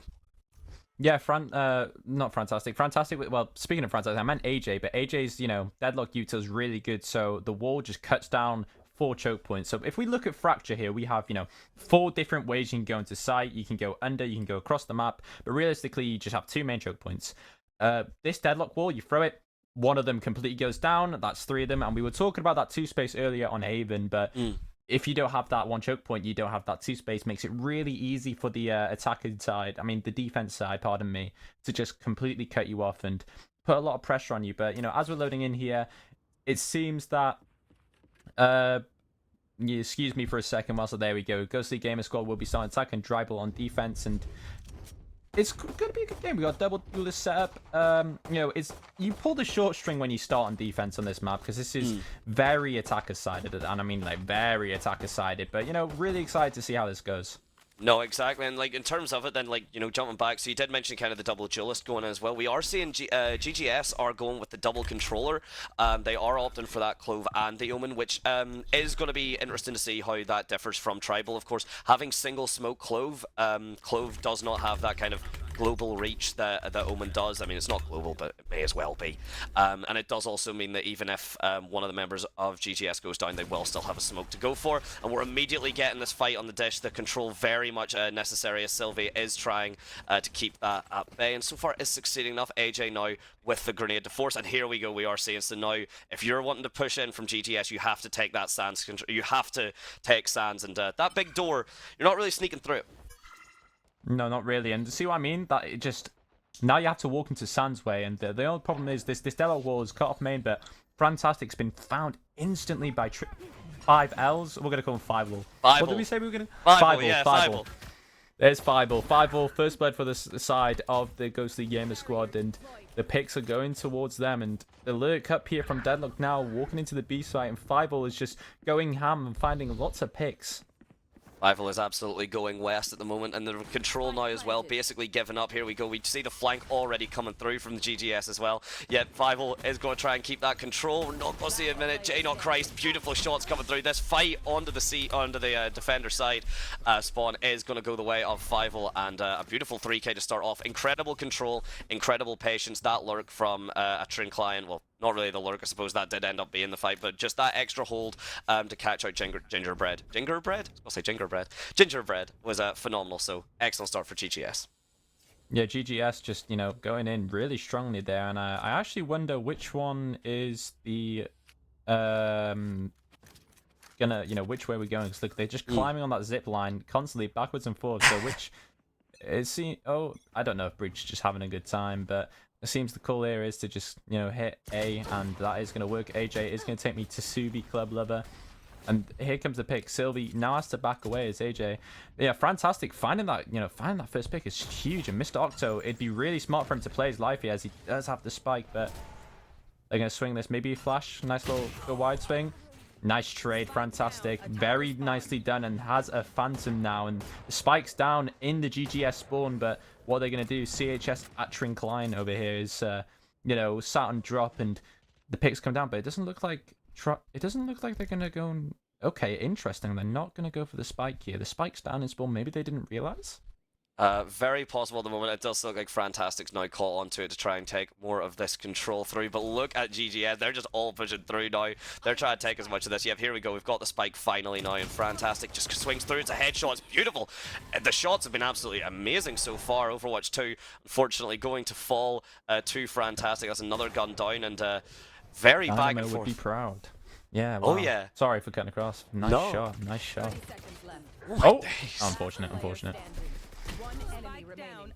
Just back and forth. It's just it's both Fievel and Sylvie left. Sylvie actually picks it up. That's a beautiful thrifty. That's about as close as you can physically get. Honestly, about 5 HP for Sylvie just to walk away and tell the story. So now 1-1. We did say kind of off or during the break that we had a feeling this was going to be a close match, and certainly looks to be building up to that.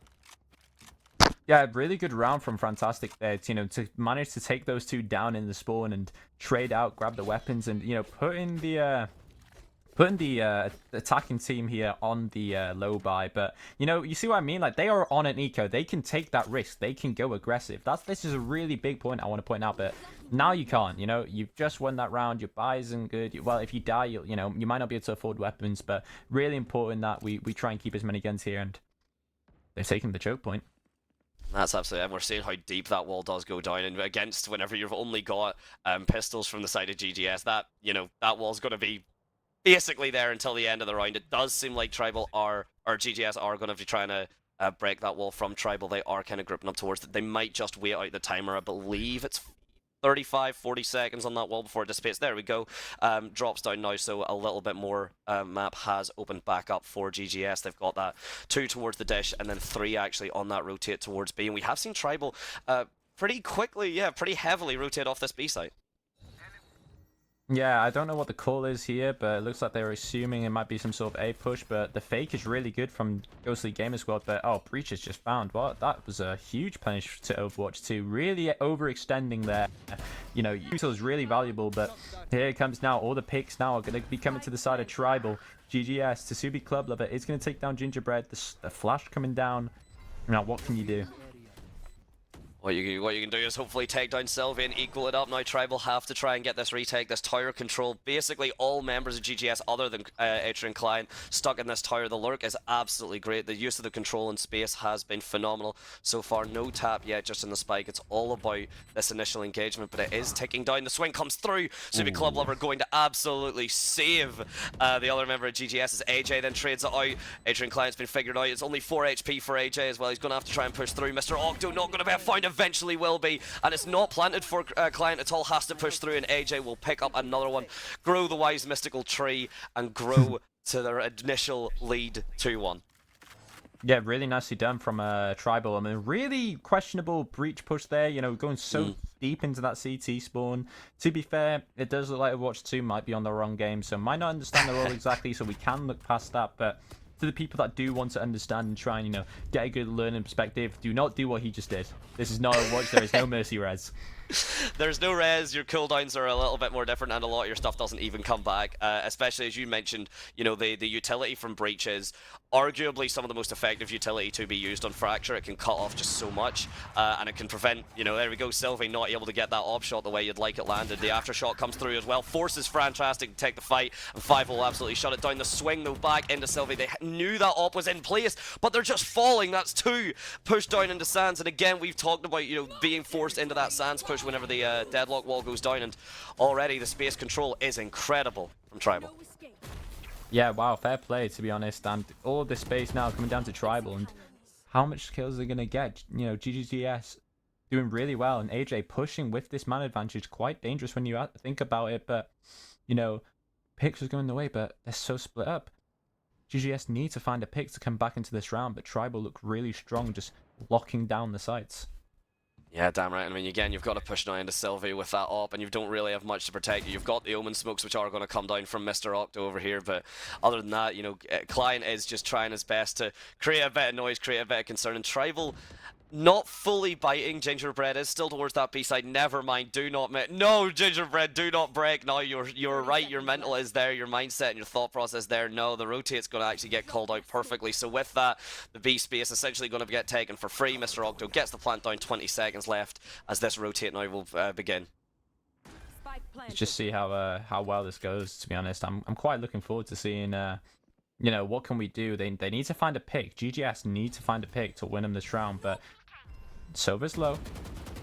If we can get a J not Christ, okay, well, these names are crazy, but Mr. Octo doing really well now, 2v2. Mr. Octo again, swinging wide, J not Christ, 30 HP in a dream. Mr. Octo is so single-handedly winning this post plant. Oh. Maybe spoke a little bit too soon here as the knife comes out. J-Not Christ, unfortunately, just not going to be ready for that, though. Mr. Octo playing around the crate beautifully. Yeah, back and forth, ladies and gentlemen. Get comfy. We're going to be here a while. Yeah, it's gonna be a long game, to be honest. I've already got my can from earlier, so I guess I can, you know, sit back, maybe lean, have a good little chill pill. You know what I'm saying? Oh yeah, absolutely. Get comfortable. The teams are not going to get comfortable. The ults are coming online. The econ now looking pretty damn good for GGS. A little bit shaky for Tribal. That was a big investment from the op, and very unfortunately for Sylvie, just does go down. Even with the initial, which was a beautiful double kill from them, still not enough to actually take the round for Tribal. Again, maybe just that impatience of Tribal, just the over rotates are a little bit there, and so far GGS have been capitalizing on that absolutely perfectly.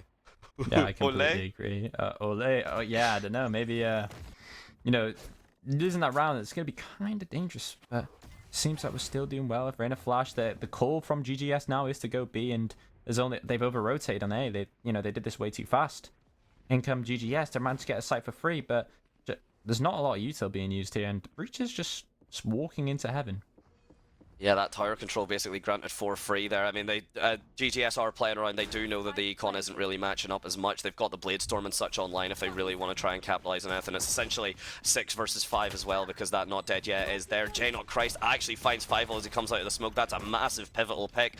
So far, the util, now we're seeing a lot of it come through. The aftershocks come through. The stuns come down. The Hunter's Fury is going to be popped by J-Not Christ. Not going to be able to find anything just with that yet. And then push now onto Overwatch 2 from that arcade hold as well. It all comes around to how you're dancing around these smokes, the frags and the res. It's very, very close. The right click's not going to be enough for Mr. Octo, but still 2 players left. The paranoia is going to come through. AJ refusing to stick it, actually pops the annihilation as well. Will steal Subi Club Lover, so it is 2 versus 1. J-Not Christ gets the right click as well. Finally, what was going to be a very close, yeah, and a thrifty as well. Tribal should not have had that. No, that was taking way too fast. Fair play. That was, I mean, damage was done, nicely done, to be fair, from the side of Tribal, but I don't think they should have. They had the site really well. GGS just needs to do a bit better of just winning that retake. You had, you know, a lot of good ults. I mean, AJ did have to invest there. They did take that ult and, you know, just stood on the bomb and just take the kills. It was fair play. Fair played. Oh no, it was done absolutely beautifully. We do love to see it, and again, it has been very much any space that seems to be taken, you know, is being taken from a mile away. And now we see exactly the Bladestorm both have been popped. 5 versus Sylvie. This fight on Dish has been absolutely phenomenal. The blades come through, no connection actually landed. Sylvie now has to try and get a 1 pop with that knife to get them refreshed. Otherwise, they're just stuck on that Sheriff. And speaking of Sheriff, Overwatch 2 takes out J-Not Christ, gets a lot of that arcade control for free, picks up a Phantom as well for it, so a decent bit of space now gathered, a lot of control. Sylvie coming through, misses that last knife shot, only a shorty online now, but meanwhile there's still a little bit of indecision from GTS as to where they want to push. Yeah, you know, it's high needs somewhere in the world as Overwatch 2 showed off the Cassidy scales, nice 1 shot into that tower area, and to getting a better gun for themselves and making this eco a bit worthwhile. Yeah, absolutely. Again, we're just waiting through. The deadlock does basically have a lot of that A-site lockdown. AJ, just the timing's not there, but Fivel also missing their blades as well. Goes down because of it. AJ throwing the snatch to try and keep him down, but actually leaves himself open to main. Falls to Klein and Overwatch 2, then finally taking that space as well. That B-site, again, the control and the lurks here have all been so clean. Sylvie just basically using themselves as a drone to scout out. All they have is a Sheriff. They can't really, or not a Sheriff, sorry, a Shorty. Much prefer to have a Sheriff at that moment in time, but now Spike has been down, the push has been made, and at this point I think Tribal are just going to want to try and kill as much time as they can. I mean, if Sylvie gets the kill here, that would be ridiculous, but, you know, the spacing's off. Gingerbread's just on site. What can we really get done here? Trying to, you know, see, is the shorty win going to happen? Overwatch 2 is actually really struggling. I think now, unfortunately, Sylvie has just ran out of bullets. The only thing they have is a knife, and yeah, Overwatch. And so far, I want to say, is that 3 thrifties back to back? That actually might be. I think that is. Oh yeah, we actually have had just 3 50s back to back. This is going to be a long game, ladies and gentlemen. If you're new here, maybe let's have a chill. See how this is going to go. Yeah, get cozy. I mean, again, so far everyone seems to be going like kind of blow for blow. We've seen that double swing from on Dish from both teams. We've seen it, of course, Sylvie and Fievel both pop in their respective blade storms as well. So the utility's been very much matched blow for blow, which is something to say because the obviously the compositions are a little bit different. GGS opting for the lack of Sova and that double controller setup instead. So a lot of different choices and options now. The Rolling Thunder online along with the Annihilation from GGS again. Actually, we've already seen quite a lot of Annihilation be used, which is great to see. So we'll have to wait and see. Tribal probably just want to pop that rain ult. To be honest, the shots are going to be there from Fievel. That's great. Here we go. The ultimate's getting used. The sound sensor, though, basically stops Fievel down, dead in his tracks. Not going to get picked from it as AJ trying to keep this under control, but there we go. Annihilation popped again as Subi Club Lover going to get this plant, and AJ pulled very much to their grave. Unfortunately, Rush Easy AJ. We'll see you next round, but this is going to be a pretty easy win for GG's on the side of this round. This is. And that's fantastic, and get something done, get some kills going. Sylvie's popped, at least the Sheriff trying to get it as much. Fievel going to be lurking in between that smoke. It does look like, yeah, Sylvie really only with that updraft. The swing's coming through. That's a beautiful pre-fire onto that angle, but now Fievel's going to take it. They're not going to clear it again, and Subi Club Lover, meanwhile, it's a beautiful use of the control, beautiful use of the space. The paranoia as well to back him up, and there we go. The first time that it hasn't been a thrifty in like 3 rounds, GGS winning that pretty damn comfortably. Yeah, I mean, this is very attacker side, like I was saying at the start. Really good that GGS are getting these rounds, but they shouldn't be coming this close. They need to just, rapido, you know what I mean? Oh, yes, indeed. Rapidash that. And that's the thing where you could try and do that, but again, you'd have to do it from a specific angle. The deadlock wall goes down. You can't do a split onto A. You can't really do a split onto B either, just because that arcade presence has always been there. Speaking of presence on B, Sylvie with this op again so far hasn't missed a shot to my knowledge. Let's see if they keep it up. Yes, they do. And that is a big frag to get as well. That's the sound sensor gone. That's a lot of control opened up. That's exactly what you want to see from Sylvie. Sylvie getting a lot of damage done there, to be honest, and Fievel is gonna J not Christ. I guess it's not Jesus Christ, but not far from it as the damage is just coming in. But Sylvie backing away, trying to respect this UTM, respect the push coming from the side of GGS. But you've lost that man advantage now, and Fantastic has a really good lurk going. If he can just silently go up this rope. Oh, but Overwatch 2. Oh no, you are not aware, and Overwatch 2 gets punished by Fantastic as this dismiss comes in, flashing through. Fievel, a lot to ask for, and Tribal are about to get a thrifty. Oh man, that's a thrifty, isn't it? It might not be a thrifty. They might have forced. We'll find out. Gingerbread might have confirmed to me.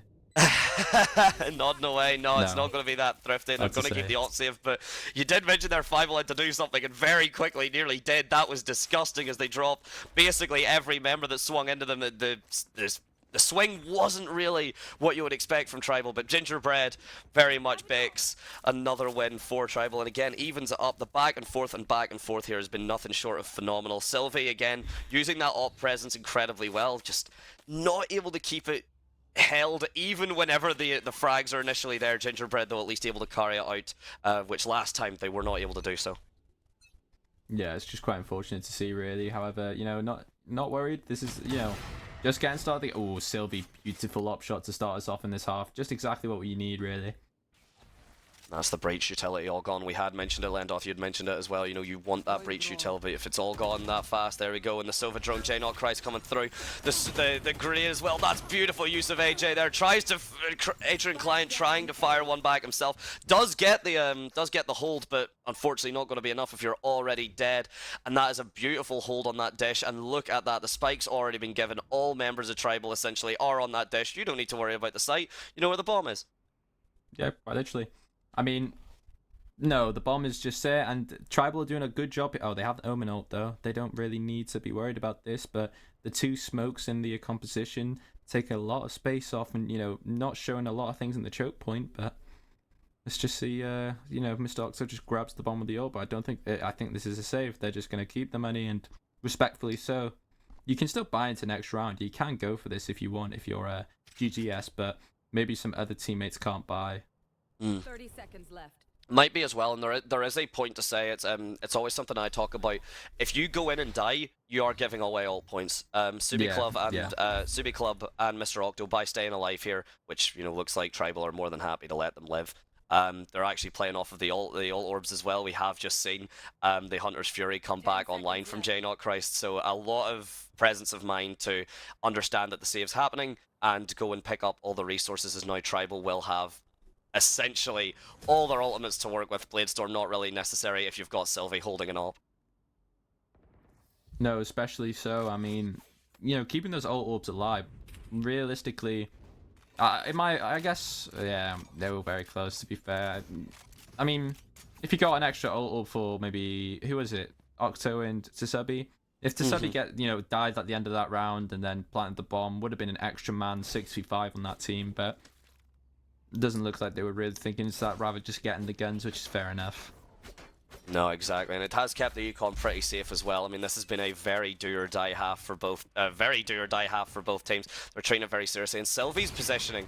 That is the first shot we see with, and that would have been so pivotal to get onto Adrian Klein. Again, that would have removed just the deadlock. Any potential post-plant shenanigans would have been gone. And we do see actually, speaking of deadlock, Tribal, we see the setup has moved now more towards Dish than towards A main, which is really good presence of mind. Again, the adaptation here very clean, very pivotal, because it does mean that Ghostly Gamer Squad, they have to adapt as well. They have to work around this space, and this is for the first time they have access to that A main, and so far the only use of that access is J Not Christ, Barry and Club Lover.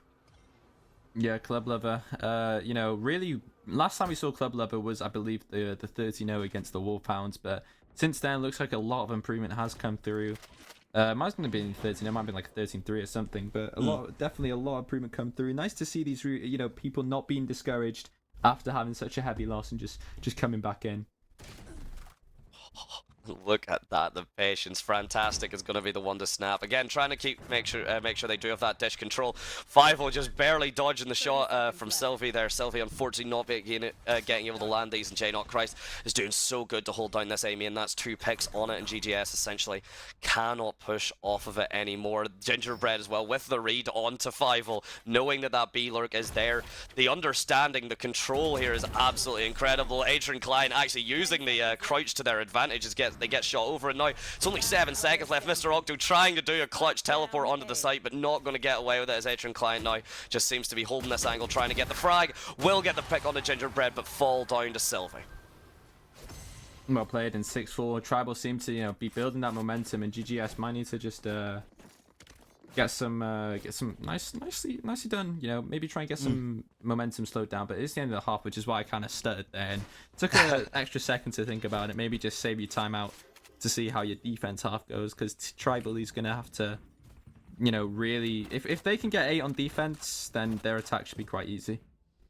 No, absolutely as well, and that's kind of where you've got, again, with that double duelist, you do have the Jet and the Reyna, so a lot of space can be controlled, and Sova, while not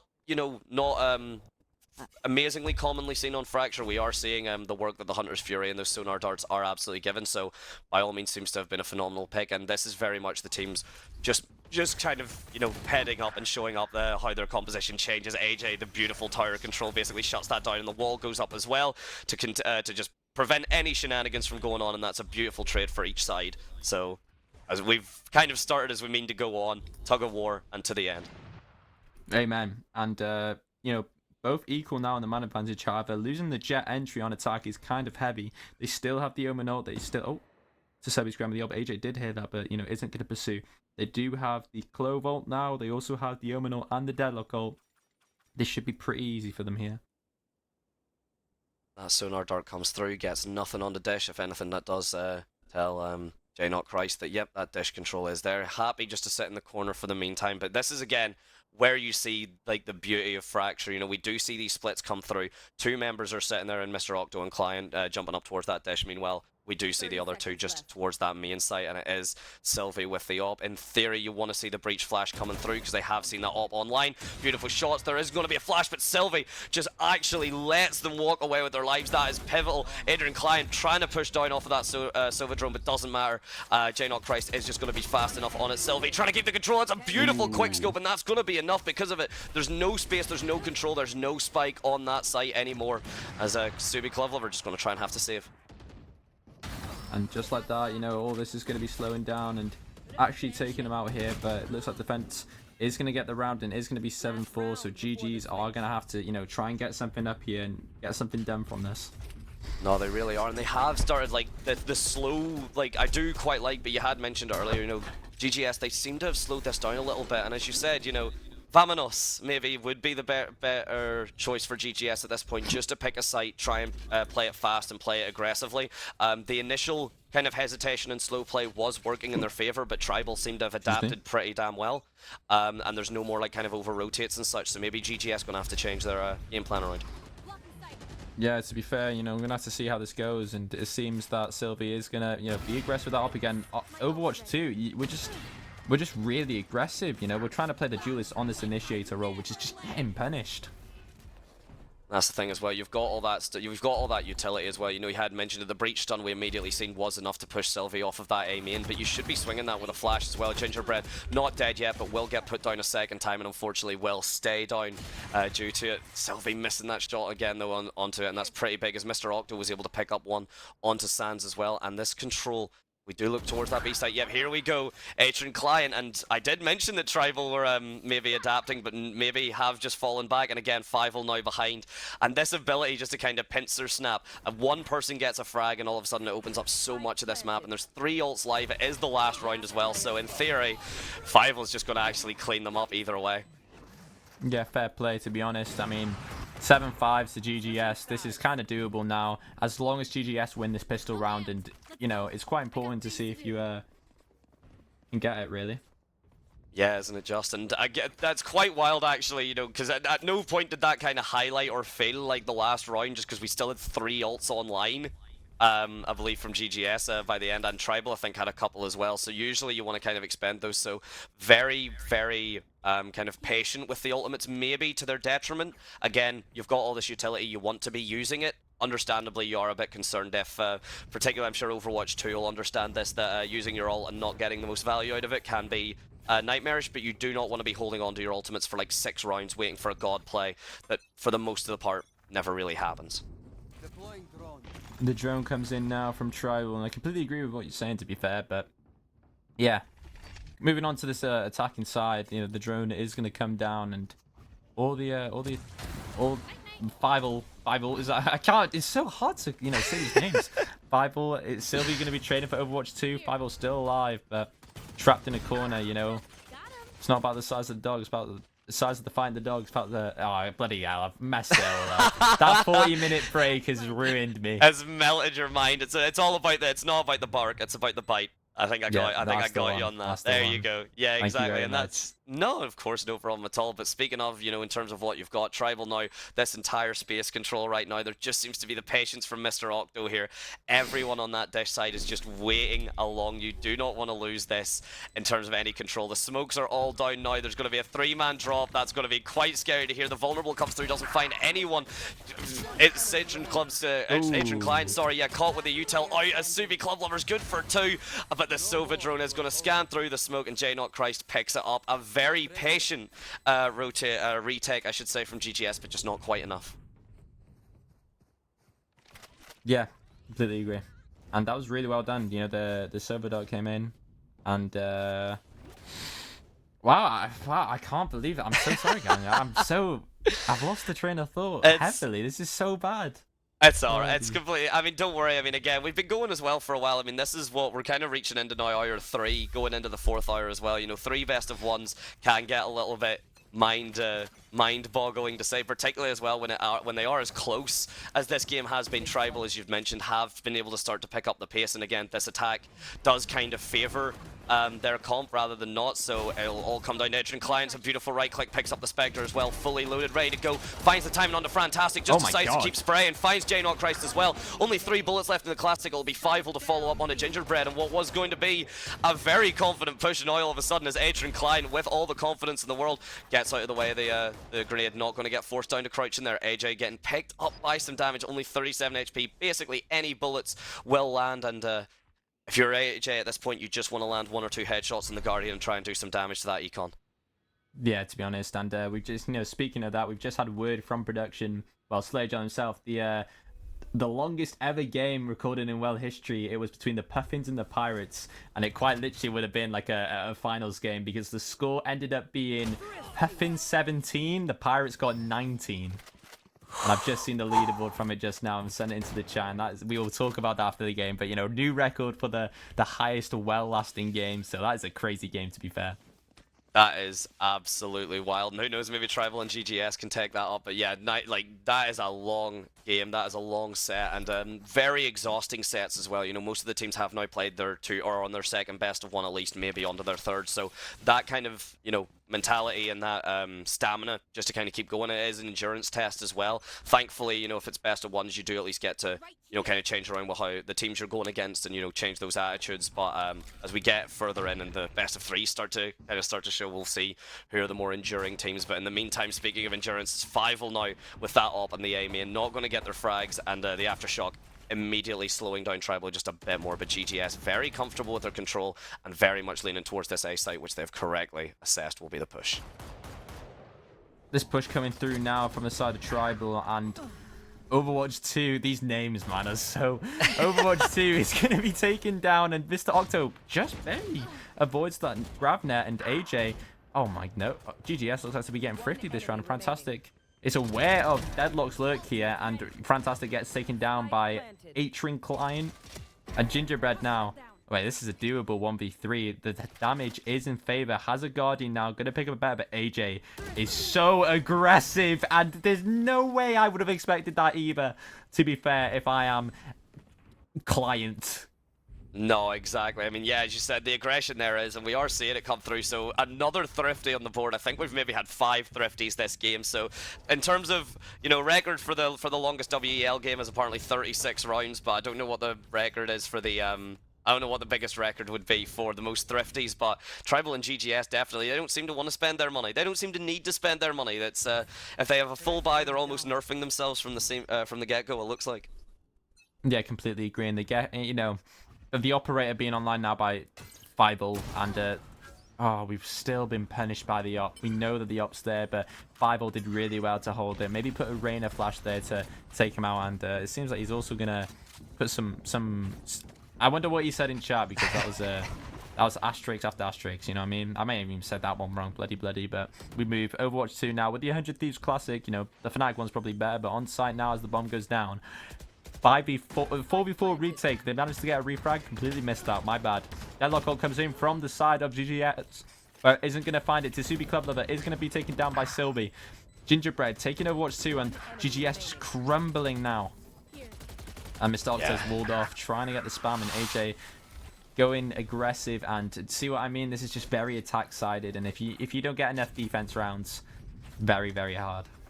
Yeah, exactly, and that's the thing as well. I mean, even with, and shoutouts to, of course, like, Fantastic is still very much taking the space and everything, so they are still getting their value, but again, whenever you do have, your big duelist, you would kind of argue, of course, Jet is the... Jet's obviously the kind of poster girl for Valorant, but Reyna's still very capable and fragging of her own right, but even whenever they are struggling a little bit, Tribal have just been using these attacks so consistently. Fran still has been taking so much space, and again, that's all you can really ask for. And again, speaking of aggression, here we go. The breach stun comes through. Fievel follows down Gingerbread. Gingerbread maybe panicking a little bit and popping that all. Not dead yet, but likely not going to find a frag unless there's a very aggressive hold, which actually there is from Fievel. Tries to get the refrag onto Gingerbread, but no. Subi Club Lover actually brings him down. Gingerbread, though, will eventually fall. And somehow from that, we are still equalized. It's 3-3 retake. The 3v3 retake is going to come in, and Overwatch 2 on the breach here is just going to be holding them down. Sylvie, oh, nice shot, to be fair. Voice crack too. Oh, it's a nightmare. It's a nightmare. Watch Sudian, a really nice shot on Sylvie there. But Mr. Octo. Mr. Octo trying to do what he can, but the shock darts are now raining, and there's 2 ults as well online. One now because AJ's been caught out by Client. The deadlock versus deadlock. Everyone who has their who has a Ditto has been doing it very well, and the crab walk from Overwatch 2, that is straight from the game, from the namesake. Of the player, a phenomenal use of the movement there. Yeah, 3 versus 1, just keep the movement going, make it so there's no way to make those shots easy. And the ultimate's very much online for Tribal though. Annihilation good to go, Bladestorm good to go, the Hunter's Fury, and only 1 away from the Empress for Fantastic as well. So quite a lot to work with. Meanwhile, GGS not quite as much to work with. But GGS winning that round is still very, very strong. You know, you get the defuse, and if we look at the money on the side of Tribal, it's still really strong. GGS, you can't take a risk here either. You just need to, see what we can get done. Exactly, and we're now kind of defaulting back to the original, so now it's the Dish fight again, and this A main fight. 5, although not with the AWP, isn't going to get much. Sylvie actually, yeah, Dash again, he wants to take this fight, tries to get the knives, they're just barely whiffing. That is very unfortunate. Had that went the other way, that very well may be the round sealed and dealt, but AJ at the very least good for 1.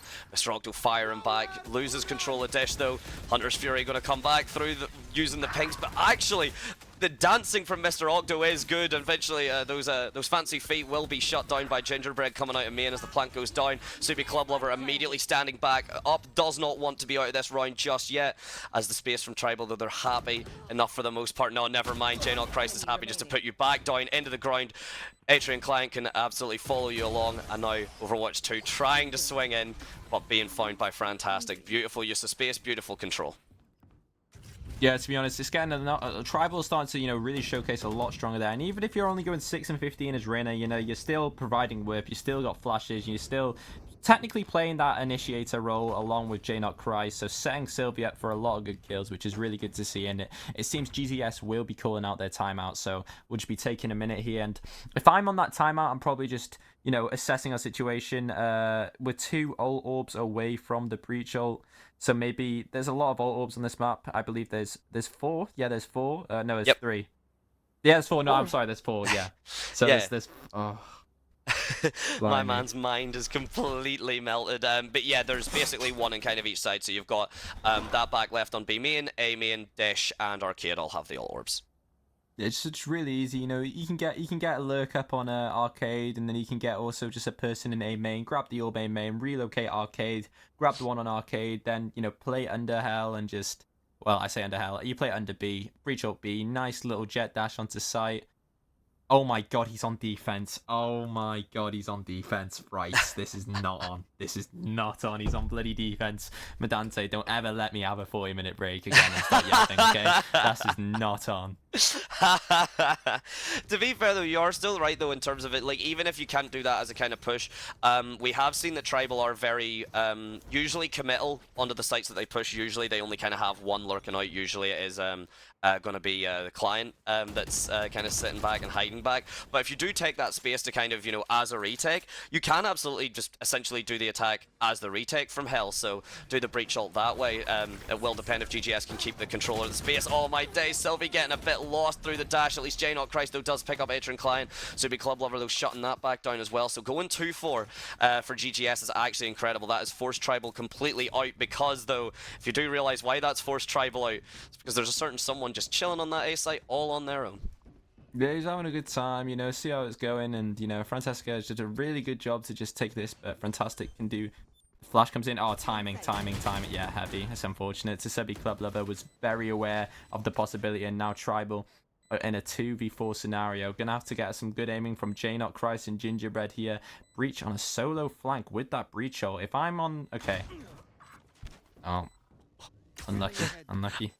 If you were on, but sadly, unfortunately, Overwatch 2 is now off, and that is going to be decent, a decent spell for Tribal now, they do actually have quite a bit of control from that A main, so it really comes down if Gingerbread can get one push. That's an excellent cloud burst there. That does stop Gingerbread from holding. Mr. Octo is absolutely just waiting patiently. The shock darts are going to come through. Mr. Octo is going to get tagged, and tagged quite heavily as well. Doesn't actually die. Fievel using a body block strategy is absolutely beautiful. The kill is going to come through in the time.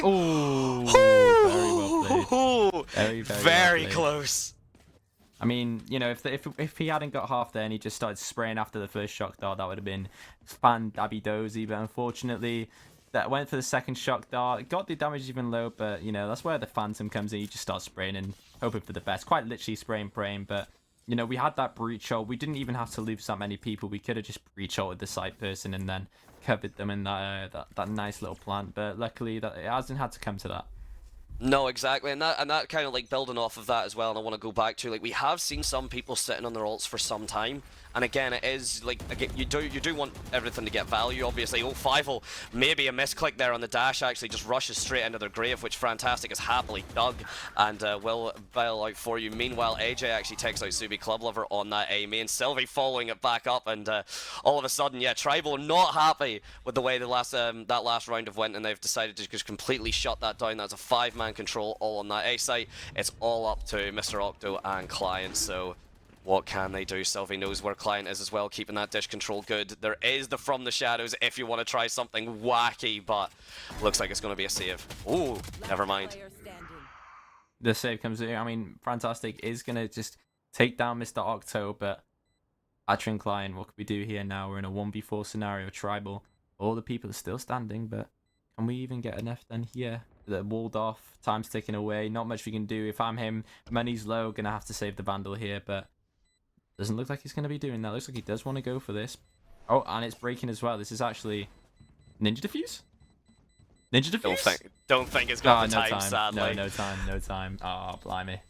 That's unfortunate. I do like the playstyle from Client though, to try and keep as many of Tribal on the site as possible, try and get them fed to that bomb, but a lot of Tribal just able to get out as well, save their lives. There's only one frag for it, and now match point. It was very back and forth at the start. Tribal just had that little bit of momentum. Like, as you can see, the only real bit of momentum that either team has had is that 4-round streak from Tribal in the first half. Other than that, nothing more than 2 rounds has been taken. It's went very back and forth to Tribal. With that one piece of momentum, seemed to have absolutely just ripped any hopes away from GGS, at least for the minute. We do see the Outlaw and stuff come out in the stingers from GGS. They don't have the buys, unfortunately, for the full thing, so it is going to come down to how these guns and these utility are used. Pretty effective so far. That A main very much controlled. The Annihilation is going to be popped. J-Not Christ is going to have to get saved, but never mind. Pulled into the Outlaw, and it's a beautiful shot. You don't need to hit that unless you need to do 150. It does 140 normally. Entering Client then getting stuck down. Tries to get Annihilation. Similar hand. It's beautiful, beautiful patience from Subi Club Lover.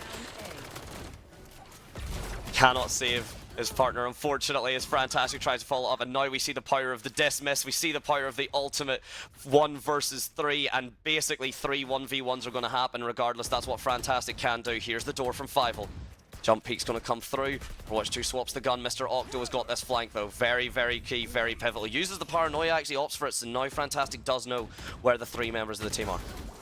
It gets one person down, and Overwatch 2 hits the nice shot, you know, putting them down, and that was a really, really, really well played round for Tsubi Club Lover. I'm actually very impressed with the patience. You know, a little bit of baiting it there, but you have a stinger. You kind of just have to hope that they're not going to clear you there, so there's not really much you can do. Hopefully, you know, Atrin Klein didn't mind being baited there by Tsubi, but it doesn't look like he did. That would probably part of the plan, and really nicely done. Got a nice clip. Oh yeah, no, absolutely, and you are so right. I mean, in terms of it, again, the Stinger is a very temperamental beast. Sometimes you can land your shots, sometimes you do just whiff everything, and that's not my fault. That's totally the gun's fault. As we all know, it's always the gun, never the person aiming the gun. The flashes come through immediately, and again, we're seeing more aggressive. Subi Club Lover, no, does have not dead yet at the very least, but goes down. Fantastic, actually brings down Overwatch 2 as well, and now AJ, yep, deciding to just put the barrier down and say, yeah, if you want to time yourself out, Fantastic, potentially with an over-aggressive there, doesn't matter whenever you're the one getting the pick. Fievel and Atrin Client that were good for 1 each as well. This tower control actually going towards Fievel as well. Sylvie not able to keep the space down. Atrin Client forces AJ down, actually doesn't get AJ, gets Fantastic instead, or gets Fievel. Fantastic that goes down. Mr. Octo picks him up as well, and suddenly we might be going to overtime. You know, maybe we do go for the record-breaking 1917, but you know, until then, the money's looking good from the side of GGS, but Tribal, not as good, not as good. You know, this actually could very well go into overtime. If I'm Tribal here, I'm probably calling a save and then buying last. So you know, you have that maximum. You know, so maybe take a risk, push something, give him that next round, but doesn't look like that's going to be the call. We don't want to play for OT. We want this over. Tribal want this over and done and ended. But we are seeing like this counter-aggression now from GGS, which is what we had kind of seen from Tribal as well. The very aggressive defense, which is quite good. You know, I mean, if the map's attacker-sided, become the attackers is really what we have. And there we go, Fievel jumping through and carving up AJ. We see the ropes just kind of dancing around from the 4 remaining members of Tribal, and there's been no encounter on Dish. I think the first time in the last 22 rounds, I think, is the first time we've not had an engagement on Dish. I think you know, it's really good here that the discipline here from GGS is to just, you know, chill in A main. They're not going to re-clear it, and Tribal now are just waiting and trying to poke and prod and see if they can get something done. Gingerbread actually did go to that Dish you were talking about, but you know, hasn't done a whole lot with it. Clovalt has come online from the side of Tribal, and can we start, you know, maybe seeing an extra life from the side of Tribal? Can Tribal actually close this out here? It all depends on this fight from Silby.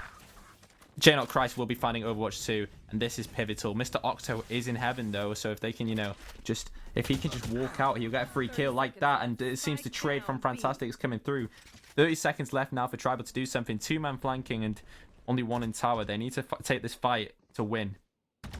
They do, and they need to get the spike as well. Fantastic's a hell of a start. We were talking about maybe just not getting the frags and just getting it, but that's it. Oh, Mr. Octo is good for another one. You need to get that Omen out of tower. You need to get that spike as well. Gingerbread going to bring it down, but Mr. Octo is a clutch demon. 5 seconds left. It comes down to this round. The free fire is disgusting from Mr. Octo. It's not quite an 8k, but you know, cut that in half. That's a 4k for Octo. Beautifully done. Yeah, you know, he was just sat there in heaven having a good time, and now the buy's low, and it looks like we will be going into overtime here. No, there's been another thrifty. Another thrifty, surely. One more 50 to finish the match. Maybe from Tribal. Yeah, oh my days. Mr. Octo coming in just ridiculously clutch. Fantastic doing a lot of work as well, trying to keep it. Everyone there playing incredibly, to be honest, but Mr. Octo refusing to give up that tower control. Valorant is not a tower defense game unless you're Mr. Octo. Yeah, I guess so. I mean, Mr. Octo just kept swinging. The pre-fire knew they had to swing. I mean, you could have just gone for the spike plant. As soon as that spike plant goes down, you know, they have 2. Well, it's not Tsubi, but the attacking Clove has 2 lives then, because you can pop ult to try and, you know, stop them going from bomb. But I guess in the heat of the moment, you don't really think. You just kind of want to, you know, it's monkey see, monkey do, and monkey knew that there was a enemy in the tower, and you had to take him down. Bars, by the way. Monkey see, monkey do, monkey knew. That was bars. Thank you, thank you. Someone signed this, man. So, but meanwhile, speaking of being signed, Fievel looks like their death warrant is being signed. They know they've got the information. Yeah, Tsubi Club Lover's going to fall down as well, and Tribal are going to walk onto the site. They block off that defender side of spawn as well. So now it's going to have to be from Sand. It's going to have to be Atron Klein to get these swings. Fantastic pops the Empress. We've seen them do dirty things with this beforehand, and GGS don't really have much else in the way. They don't have, I was going to say, they only have 1 ult. They have 0 now. AJ brings down Atron Klein, and now Overwatch 2. Beautiful flash, but not going to be enough. 13-11. It's not a thrifty. It is a flawless to finish it off in a beautiful end to this night. God damn. Well, yeah, that was a really eventful game, to be honest. I'm very happy with that. But, you know, we've just been sent the group standing, so obviously talking about that game, what do you think of it, Madante? I mean, yeah, that was absolutely incredible stuff. So far, the best of ones that we all witnessed. You know, the group stages are going to be a little bit more self-explanatory. We're going to, of course, can you run through the other games that we didn't see as well? But yeah, phenomenal stuff from both teams, and I'm very glad that went as down to the wire as possible. Sadly, not overtime, but basically as far as you can get without overtime. Well, to be honest, we have in Group A, we have Pit Pony standing at a strong 9 points. Where with Tribal at 3, Wizards also at 3, and Wolfhounds at 3. Very, very shocking to see Wolfhounds at the bottom there.